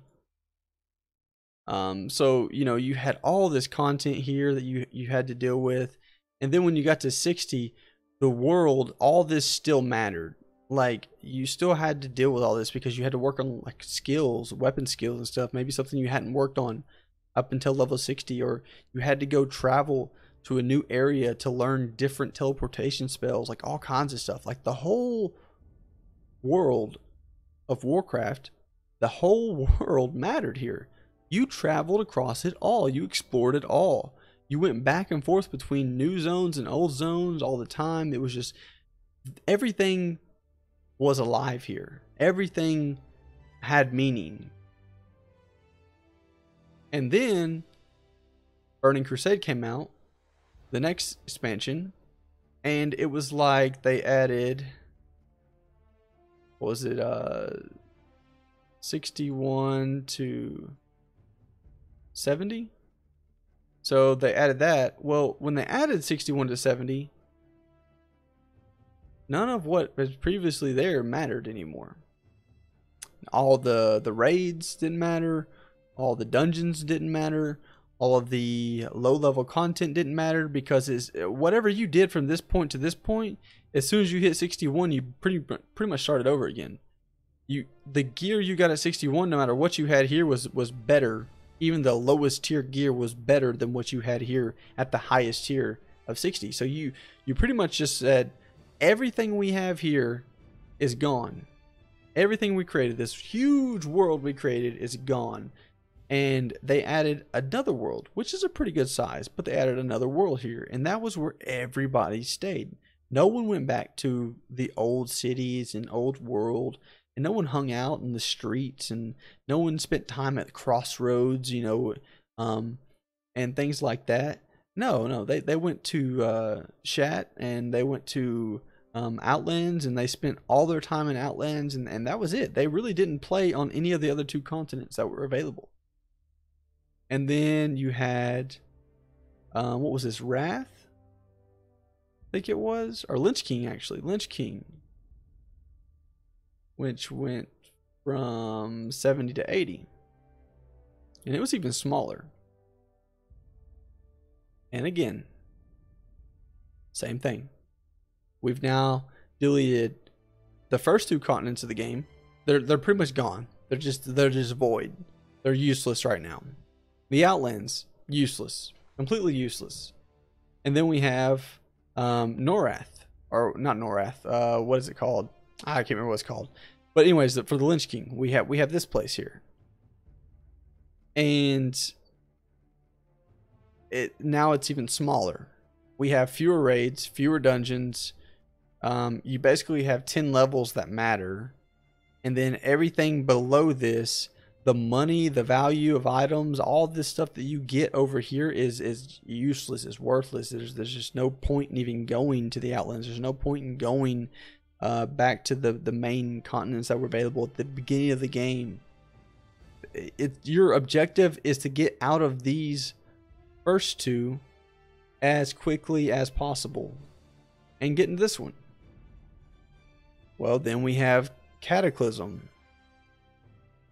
Again, here's where we get just, so if I can put an 8 here, was this 81 to 85, 4 levels. And guess what? This is gone.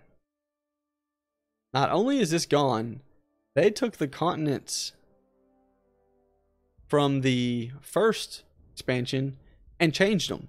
They completely changed them. They just like, hey, we're going to change all these up. And they tried to make those come back into existence. They tried to make them relevant. But by this point in time, by the time I hit here, I've got a flying mount. I'm skipping over everything that I don't care about just to get to where I need to go. And I've only got to gain 4 levels to reach max. I've got like 4 raids to do. Nothing really. And then they added all the rest of them, and it just continues. The same thing over and over again. So if you look at the game, they have taken this massive game, World of Warcraft. They've taken this gorgeous landscape, all the details and what they've had before. They've taken all this, and they've pretty much, through each expansion, cut out everything from the previous expansion and made it irrelevant, useless, and wasted everything the devs put into creating those details and those finer things in the game. They just took them away and they made them worthless.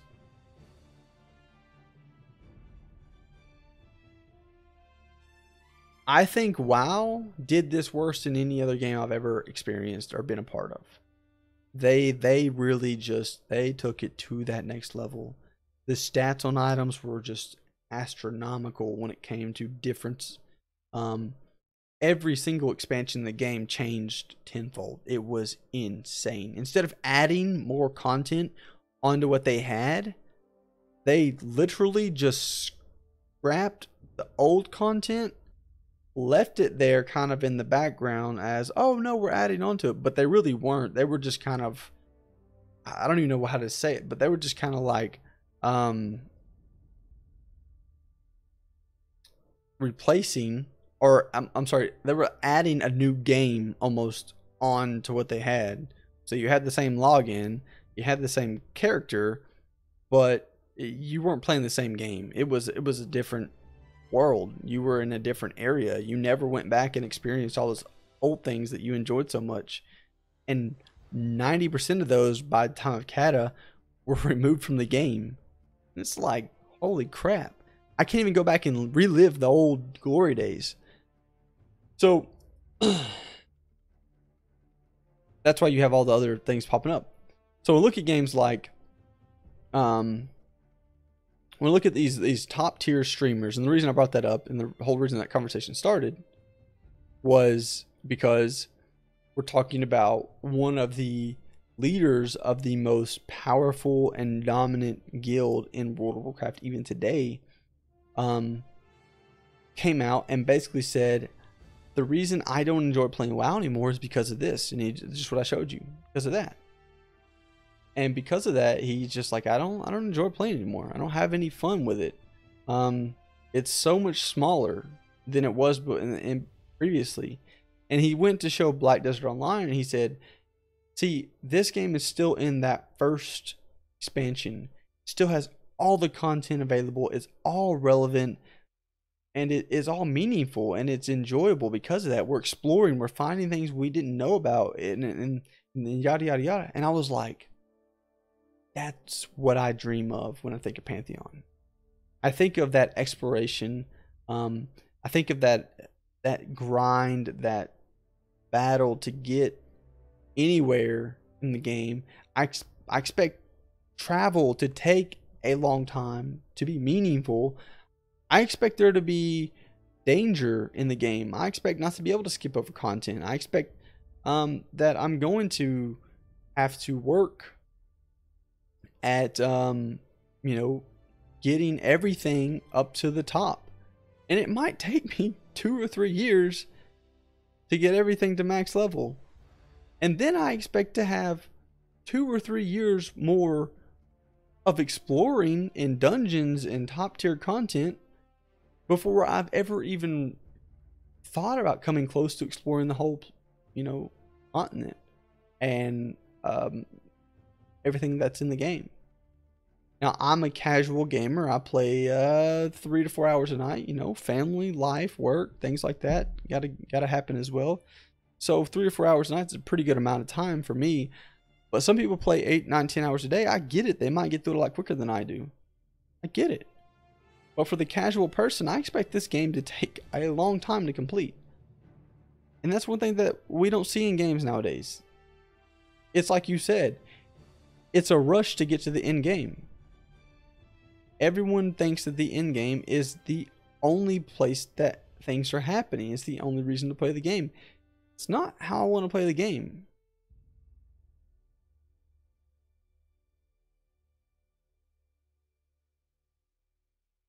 I mean, my main character on EverQuest, and this okay, this might actually blow people's mind. My main character on EverQuest, I was a druid. I had a lot of characters. Exactly, it's not about getting to max level.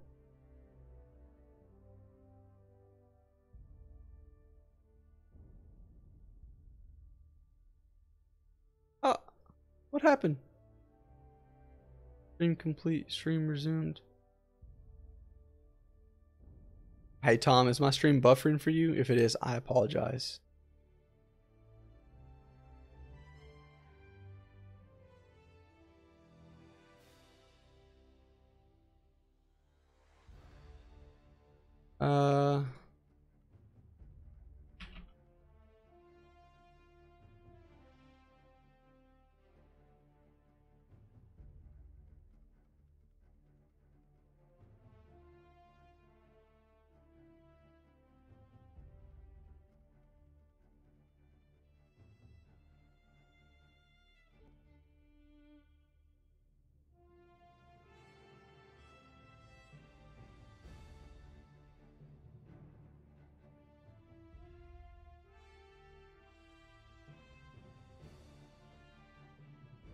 All right, we're back.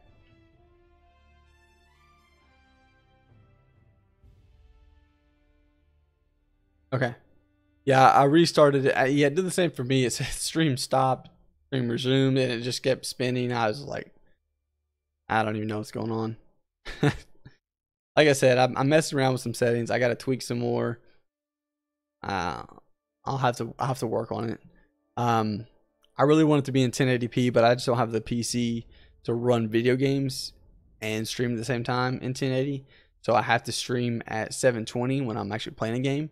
But since I'm doing this talk tonight, I figured, hey, I could do 1080. There's some things that are different when you do the 720 stream versus 1080. But back to what we were talking about. I was talking about taking 2 years to get to max level. Most people don't understand that, as you said. I tell people this, and it blows people's minds. They're like, what? Why would you? That doesn't make sense. Because they think of it as, wow, do you feel like you didn't accomplish anything? Do you feel like you wasted your time on the game? And I'm like, no. So what am I talking about? I look at EverQuest as the most enjoyable game that I've ever played in my entire life. The most fun I've had in a video game. I look at EverQuest as the highlight of my childhood when it comes to gaming. I look at EverQuest as the game that... look at EverQuest as the game that set me down the road of enjoying MMOs far past any other game and game type out there. EverQuest is by far the game that I use to compare every other game that I've ever played to. And I've never had a game that I felt lived up to what EverQuest did. Never. I also never reached max level in EverQuest. Not on one character did I ever reach max level. And I still consider EverQuest to be the most fun, most enjoyable, most challenging, most rewarding, and most just immersive game that I have ever played. And so you never, awesome. So for me, I had a druid. I reached level 54. That was the highest I got. And I remember reaching 54 and going, all right, cool. I don't really feel like going 55. And I mean, this is like 3 or 4 years into the game. Now, mind you, I had a series of other characters. I have a really bad habit of creating multiple toons. And, excuse me. Talking a lot starts getting my jaw out there a little bit, and like I have to yawn every once in a while. But I created a lot of characters. Oh yeah, dude. I'm terrible about alts, but I created a lot of characters. I had a multitude of characters in the 30 to 40 range. So I mean, I mastered getting from level 1 to 40 in EverQuest. I had that down to a science. I think I had every character in the game at level 35 or higher, pretty much, or every class you could make in the game. And again, I loved it. I loved it. I absolutely loved it. And it's funny because in WoW, I would pay my little brother to level my character. Hated leveling in WoW. Yet I spent 5 years on EverQuest leveling and loved every minute of it. But when I got to WoW, I was paying my little brother to level my character and do all the quests because I hated it. It just seemed redundant and unenjoyable and just non-rewarding. Again, back to EverQuest. There was nothing that was unenjoyable about it to me. There was nothing that I felt that wasn't rewarding. Even if I went one night, and I'll never forget this, I spent an entire night, I went into Crushbone at like level 7, I think it was, started running around, killing things, having a good time, got trained, and I died in Crushbone. Spent the next maybe 6 hours running to my corpse, getting my corpse, getting my gear, and running as far as I could towards the zone before dying again. And I remember because of the location I was at, and I don't remember exactly where it was, that for some reason, every time I grabbed my corpse, I mean, I was dying just like instantly. I think it was like by Lord Divine or something. And I was just getting mollywopped, instantly dying all the time. I mean, it was just crazy. But I remember I spent like 6 hours or something like that, insane amount of time, just to get my corpse back. And I like lost a level or two.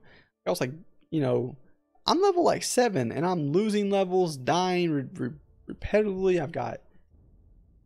I got no gear on my body really even. I don't even know why I was trying to get it. I probably had like, you know, one backpack or something. Like nothing. But I was determined to get that corpse. I was determined to get all my items. Those were my items. I wanted them. I was determined to get them. And I remember there was at times I would start running and like I would get close to the exit of the zone, and for some reason someone else would train me. Or I remember like I got my corpse and I ran one way and it ended up being the wrong way to run. So I was like, oh, if I run this way and go around, there's nothing over there. Well, it turns out it was just cleared before, so there was no spawns, but now there's spawns. And you know, that was why it took so long, but at the same time it was just so much fun. It was such a challenge to get in there to even get to my corpse. And then once I got to it, I had to loot and run as fast as I could out. And I remember I was like following people as they were like clearing the stuff, and I was just kind of like sneaking behind them and around them and stuff like that, and they would go up into like an area and start clearing camps, and I was like, please don't die, please don't die, please don't die, please don't die, please don't die, because if they died, I died. And again, hours just getting my corpse, and I loved it. And then I look at WoW and I would die, and I would get frustrated that I had to run for 30 seconds in spirit form back to my body. So I was like, this is boring. Why can't I just respawn? Or I would take the death penalty and resurrect myself at the graveyard and waste 10 minutes waiting for the resurrection sickness to go away.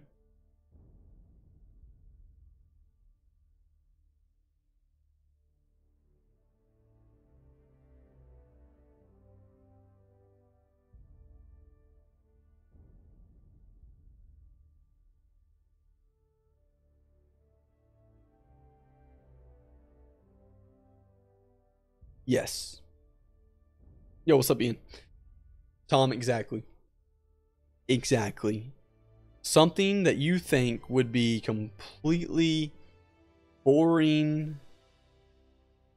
I've just made so many emails.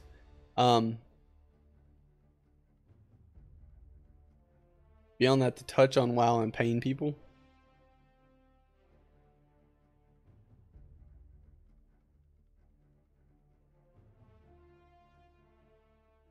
Ian, buddy, that's cool. Hey, man, like I said, dude, I'm rooting for you. I really am. I'm happy for you. I'm rooting for you. I'm excited at the thought that you might get it. I'm not gonna. I mean, like I said, I'm not in any way, shape, or form going to have the contest be in jeopardy of being authentic. But at the same time, I mean, I'm personally rooting for you. I know, you know, you're hanging out, played with you, man.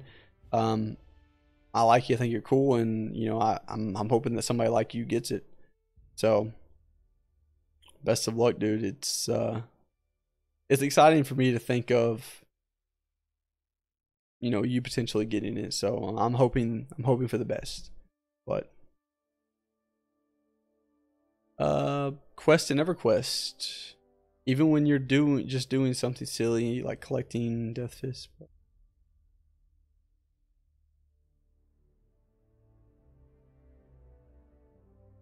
Yeah, for sure, dude. Tom, absolutely.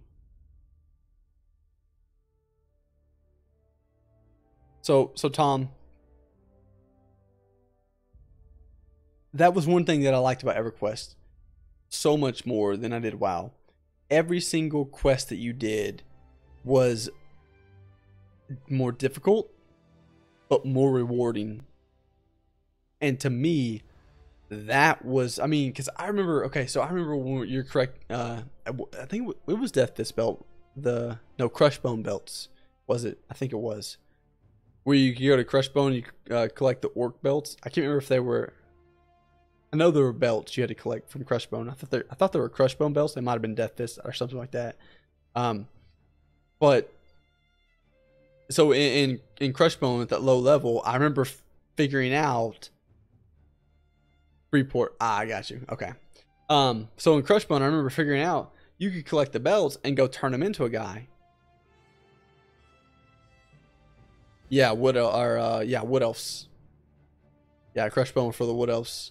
But yeah, you could go collect belts in Crushbone and then turn them into a guy, and that guy would give you experience.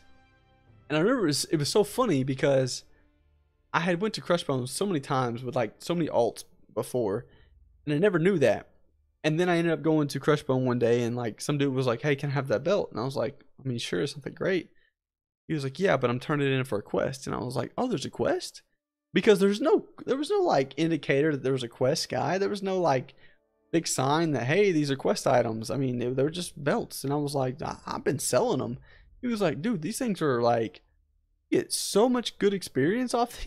He's like, go turn them in. And I was like, where? And this dude We walked out of Crushbone. He ran me to, and I can't remember the name of the place. I think it was at the dwarf. It was like 2 zones away at like a dwarf city. And so you ran from the wood elf zone outside into like a connection. I can't remember the name of it, Tom. I can see it in my mind and I can picture running there, but I can't remember the name of the place. But I ran out and I got to where these dwarves were, and I went into the zone. And I remember I run into the zone and he runs me to the right, and then we go up like 2 buildings. I'm gonna get some sleep. Hey Ian, man, thanks. Have a good one, man. But I remember running up into the city. I went through a gate.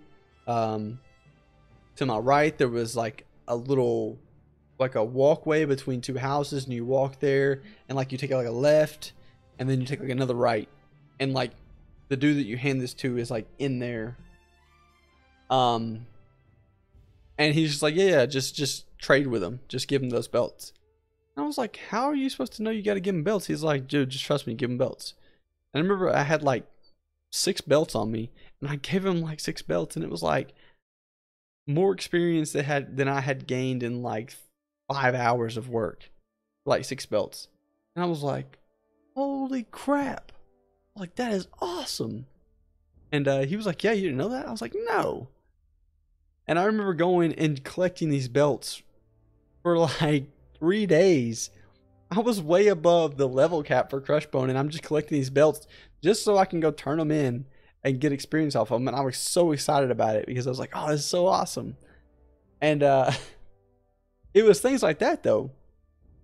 I mean, because that guy, and I ended up playing with that guy for a long time, like because that guy told me about that quest, and I had him take some time to show me. I gave him some gold to thank him for, you know, his time. And we added each other as friends. You know, we kind of kept in touch, and as we went up through the levels, we would connect every once in a while and play together and stuff like that. But I mean, because of that one moment, we had built a friendship, and we ended up playing with each other like all the time. And like things like that don't happen nowadays, but that was so much fun because I had no idea what I was doing, and I had to rely on somebody else to help me. There was no path, there was no markers, there was no indication that I should be doing something different than what I was doing. But somebody came along and said, hey, I know a better way. And then they went so far as to say, let me show you. That right there is what an MMO is all about. That right there is what we should be expecting from Pantheon. I want things like that to happen. It's not an uncommon story. It's a normal story. That's just how the game was played. And it's so awesome to think of because it's so not the case nowadays. You never hear about that. If I was in WoW right now and I saw somebody, let's say they're at Crushbone and they're not collecting belts, I'd just be like, hey, I'll buy that belt off you for a gold. And they'd be like, oh yeah, sure, sweet. And I'd be like, all right, every belt you get, I'll buy for a gold. And they'd go, oh, why is that? Well, what are they for? I'd be like, probably it's for a quest. And they'd be like, oh, okay, cool. Where's it at? And I'd be like, I don't know, just go look it up. But I'll buy those belts for a gold if you want. But I don't, you know, I'm buying belts right now, so if you need to go look, just go look it up online. I mean, it's just the way the game's played. You wouldn't take the time to give them any information. You wouldn't take the time to run them over there to show them where the place is, because they could just go look it up online and then put a marker on a map or go, you know, run over there real quick. It'd probably take them 30 seconds to get to wherever they want.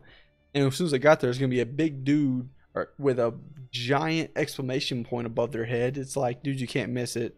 You know, you, it's not like he'd have to go into a city with no idea where he's going and start clicking on people and reading through storylines to figure out what's what, you know.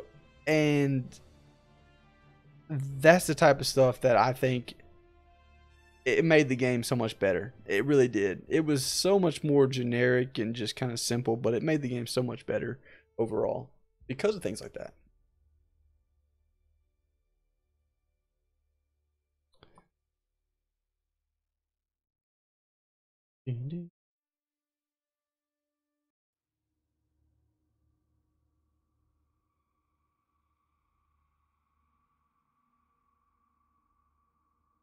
Oh man, it's been a fun conversation. I appreciate you hanging out with me, Tom.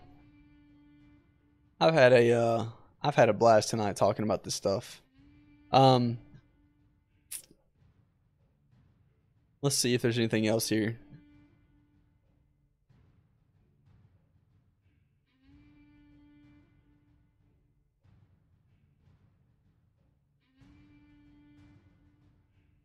Nice. Some of the other pictures here.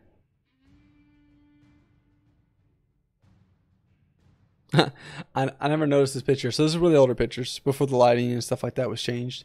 I'd love to see this picture now that the lighting's been edited and things like that. And all the textures have been kind of like updated. But I never noticed there's like a pile of corpses right here, I guess.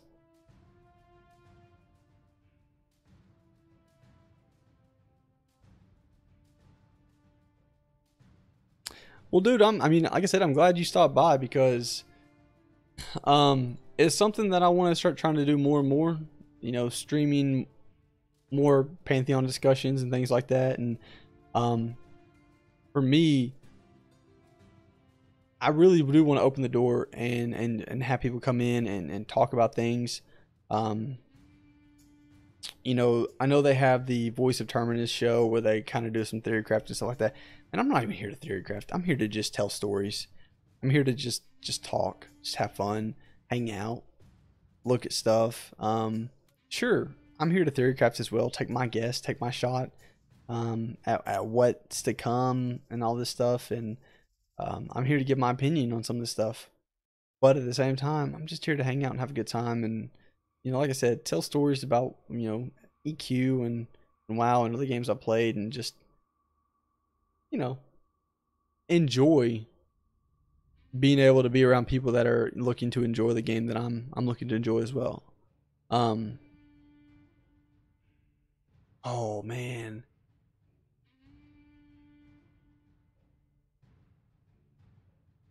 Speaking of enjoy, this photo right here, I'm gonna ask Kilson if he can take this photo like this with the new effects. Can you imagine the clouds and the fog and everything in the new effects here? Ooh, that looks sexy. Yeah, okay. I'm gonna save that one. I'm gonna ask Kilson if he can take that screenshot again.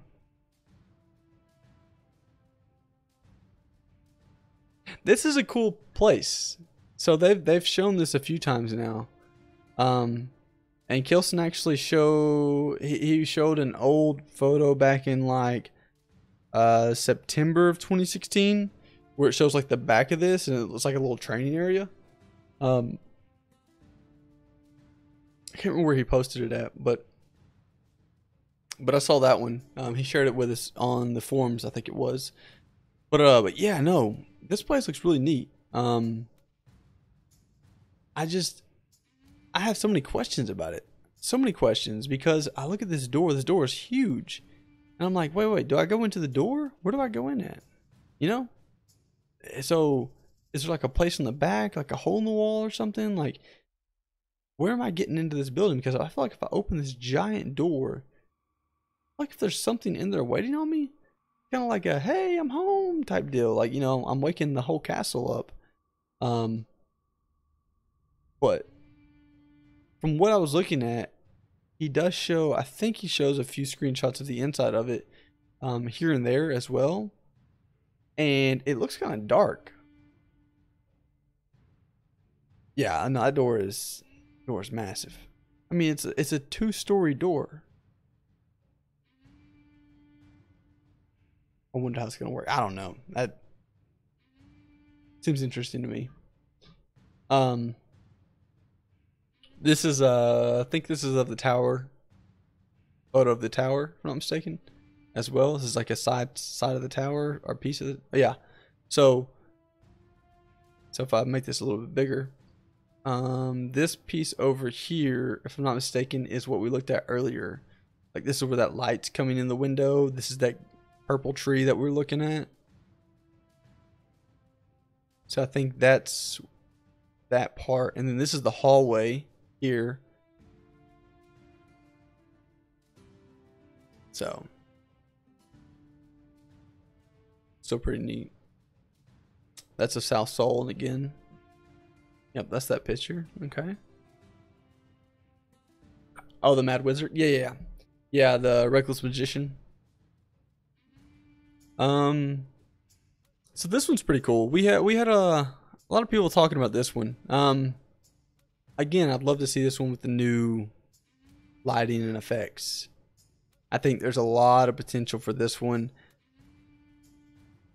So for me, I feel like the level of detail on the house itself is great. I love the level of detail in the houses. I love how the houses are like kind of placed. They're not really lined up. There's no rhyme or reason really to how they're kind of just scattered throughout. Jeez, man. Sorry about that. But it feels a little more natural to me. There's just kind of scattered about the little area here. But if you're watching the December stream, so this is the December stream, they run through this gate here and they stop right here to talk to the lady about her brother missing, I think it was, or something like that.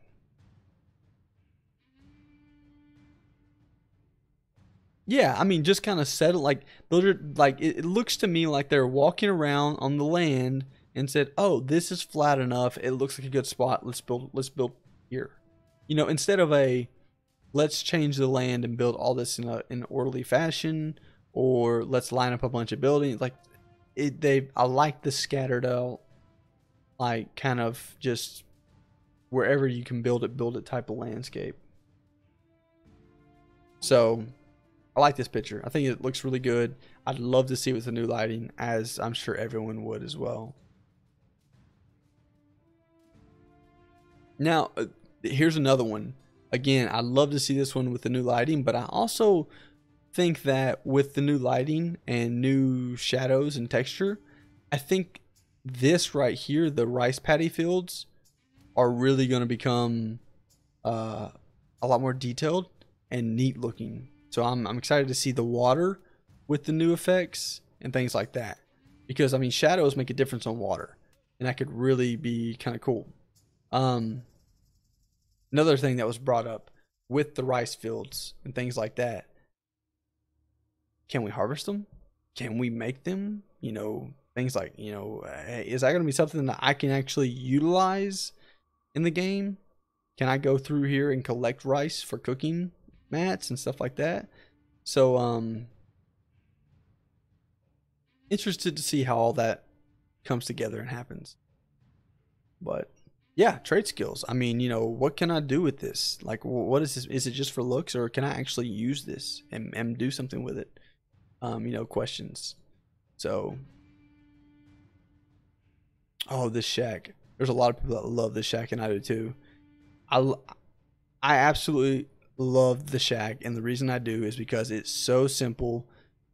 It just, I mean, sure, it's old lighting, old effects, but at the same time, the idea of it just kind of sitting here perched up on the side of a hill with, you know, nothing special about it. You just kind of walk in, maybe like an old hunting shack or something, just post it up there.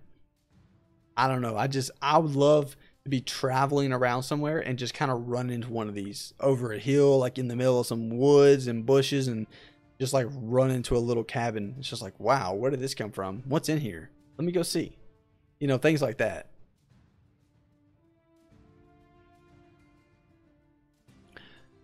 So trade skills.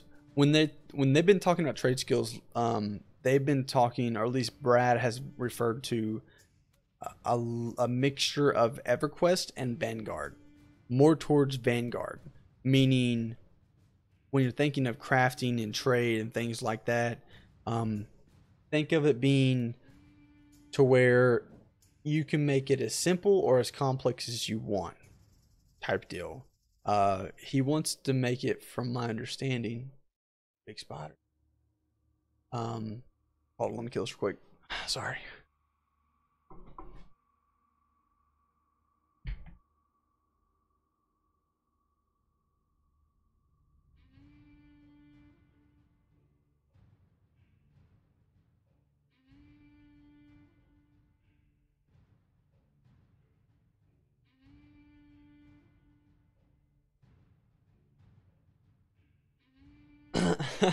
I looked up and I have this I didn't kill it. It went through the wall. It was just a wolf spider though.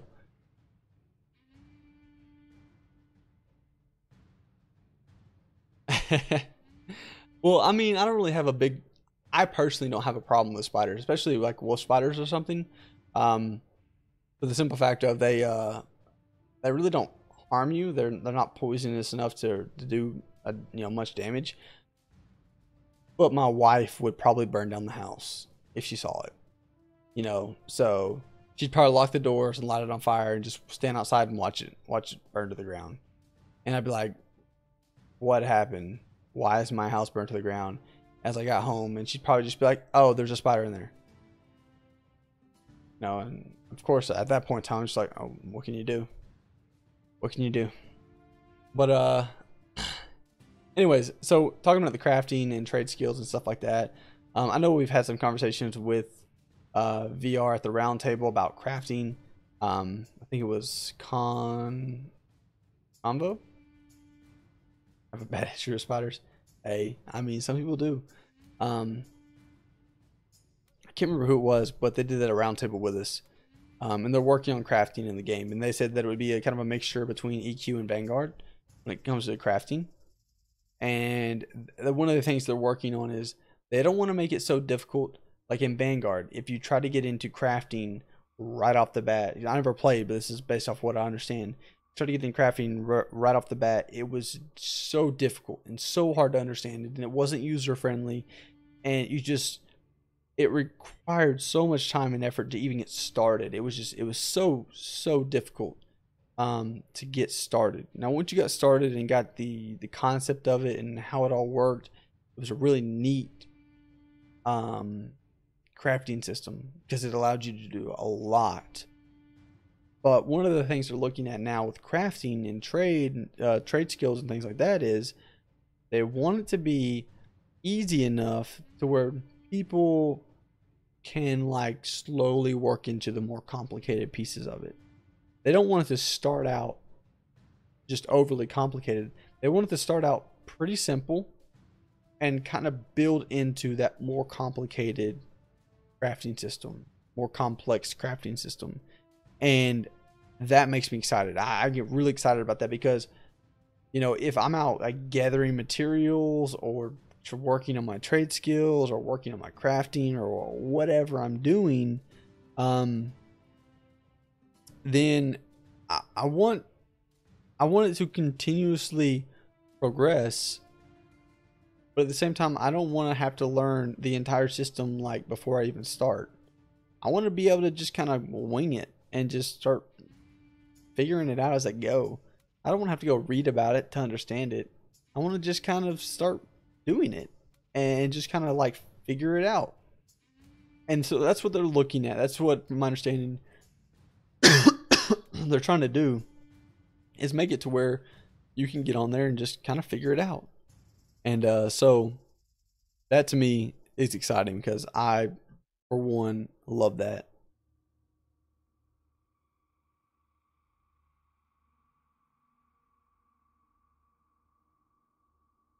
Oh, but all right. So I got a few more photos here. I'm gonna go through these screenshots, and then I'm gonna call it a night. Starting to get a little tired, and got early work in the morning. Yeah, I feel like it's just scale and yeah, exactly. And the rest of the books in EQ were great. I liked them as well. I was never a big crafter, trade skill type of guy when it came to EQ. But the little I did use, I had no problem with it. I thought it was pretty nice. Like I said, I never played Vanguard, but I heard Vanguard had a extremely complex and complicated crafting system, which for many was awesome. They loved it. They absolutely loved it. But there was also the few that just never, they thought it was too hard to even start, so they never even started. And that's one thing that they were trying to avoid in Pantheon. What they were talking about was we don't want to make it so complex and so complicated that no one even wants to try it. We want to make it so that you start learning, getting into it, and then when it gets to that it's so complicated part, you're so invested and you're so far in that you got to keep going. You got to keep trying to figure it out. So, but mm,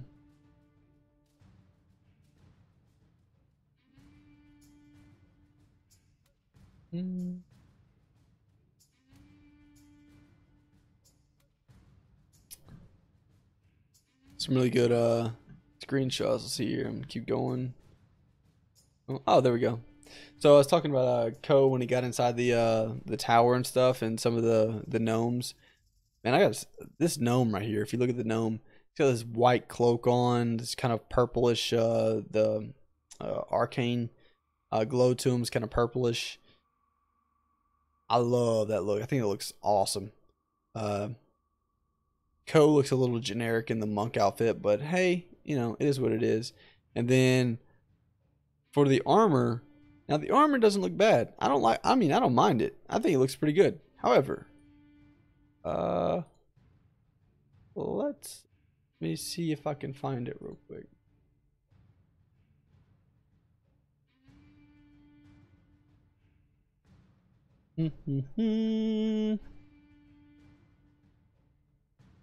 Ooh, there it is. Okay, so we got a few things to show.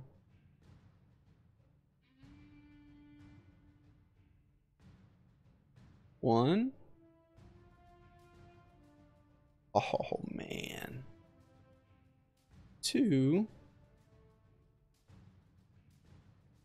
And I know I posted it on here. Come on, where you at? I have to go find Chris's.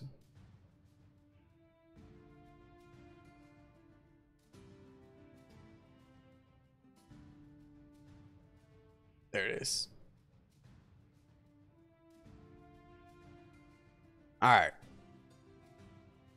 Let's go over these three posts or these three pictures here because I like them. First and foremost, so we have this photo showing a little bit of the new lighting as well as the new sky and things like that.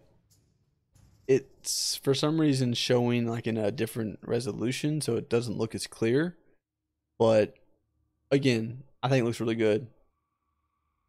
Nothing wrong with it. Fortunately, like I said, it's just not, the resolution isn't there for this one. Then you have this one. Now, this one looks awesome. Again, love this one. Love the the shading on the ground. The lighting looks just fantastic in the trees. I mean, that looks. I can't wait to go find me a little shady spot under a tree and just chill, just hang out, take some screenshots, some selfies. Check out the sky because I can see the sky through there, looking good as we already know. So can't wait to see what that looks like in game and running up and down a path and like running through the shadows and stuff like that. Oh man, I can't wait. I'm excited about that. I think it's gonna look really good. And then this one.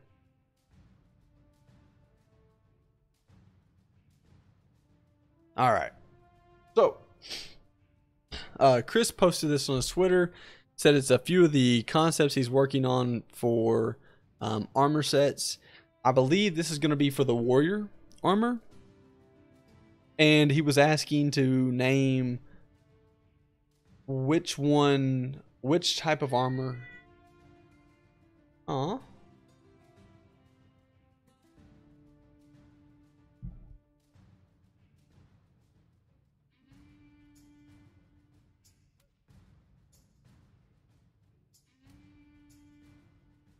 Okay.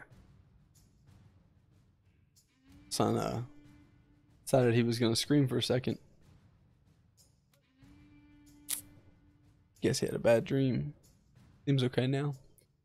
But so Chris posted this and he was asking what type of armor or what type of iron or whatever material, what type of material we thought was used to create each one of these armor sets.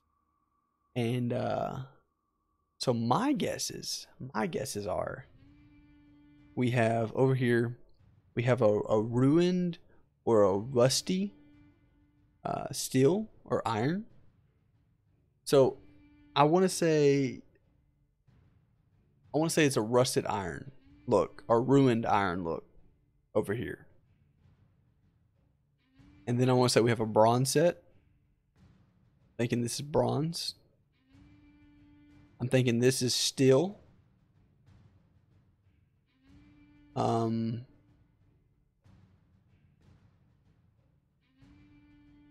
you know what? Let's think about. Well, hold on.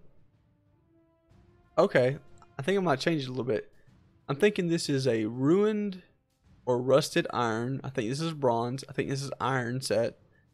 I think this is a silver set. I think this is a dark iron.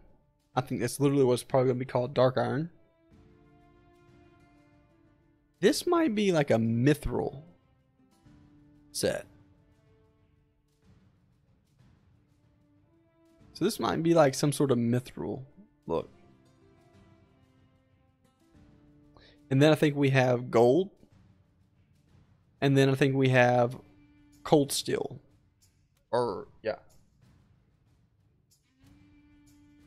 So maybe we have a rusted steel, bronze, steel, just regular steel.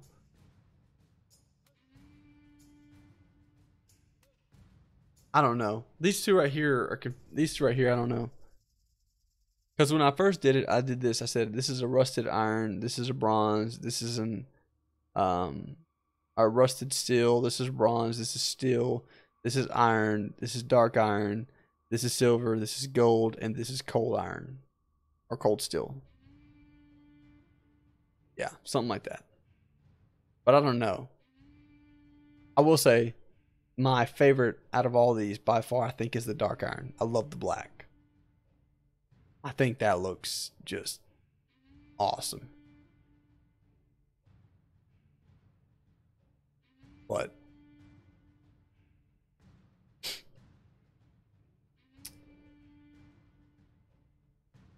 But anyways,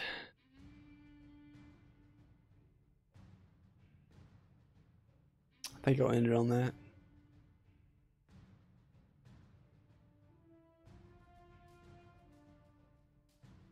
All right, Tom. I think I'm gonna end it on that. I'm gonna call it a night. Go get some sleep, and maybe I'll do this like, I don't know, once a week or something, because I don't think there's enough content out there to do this every night. However, I think I could probably sit here and talk about stuff every night. But thanks for streaming, dude. Thanks for being here. I appreciate it. I really do. I have so much more fun when people are here and hanging out and just talking. So I really appreciate it. And you know, like I said, I'll try to do this probably like once a week at least, maybe. Maybe there's like a Wednesday night routine, like every Wednesday night. Or you know what? I'll probably do a different night because some people don't like to stay up this late on work nights. I stay up late anyways, so it doesn't bother me. But yeah, Tom, man, I appreciate it stopping by. Thank you so much. And again, I'll try to do this maybe once a week, and maybe we can just kind of go over on a weekly basis what's happening, what's going on. And you know, I don't mind being the guy that people go to for updates and stuff like that. That way they don't have to follow the forums, and they don't have to follow all the other stuff that's going on, because you know, not a lot of information out there. But well, there is a lot of information out there, but sometimes you gotta dig for it. So for me, that's fun. I like digging for it. But we'll see. We'll see. I'll figure it out. Anyways, man, appreciate it, and have a good night. Thank you.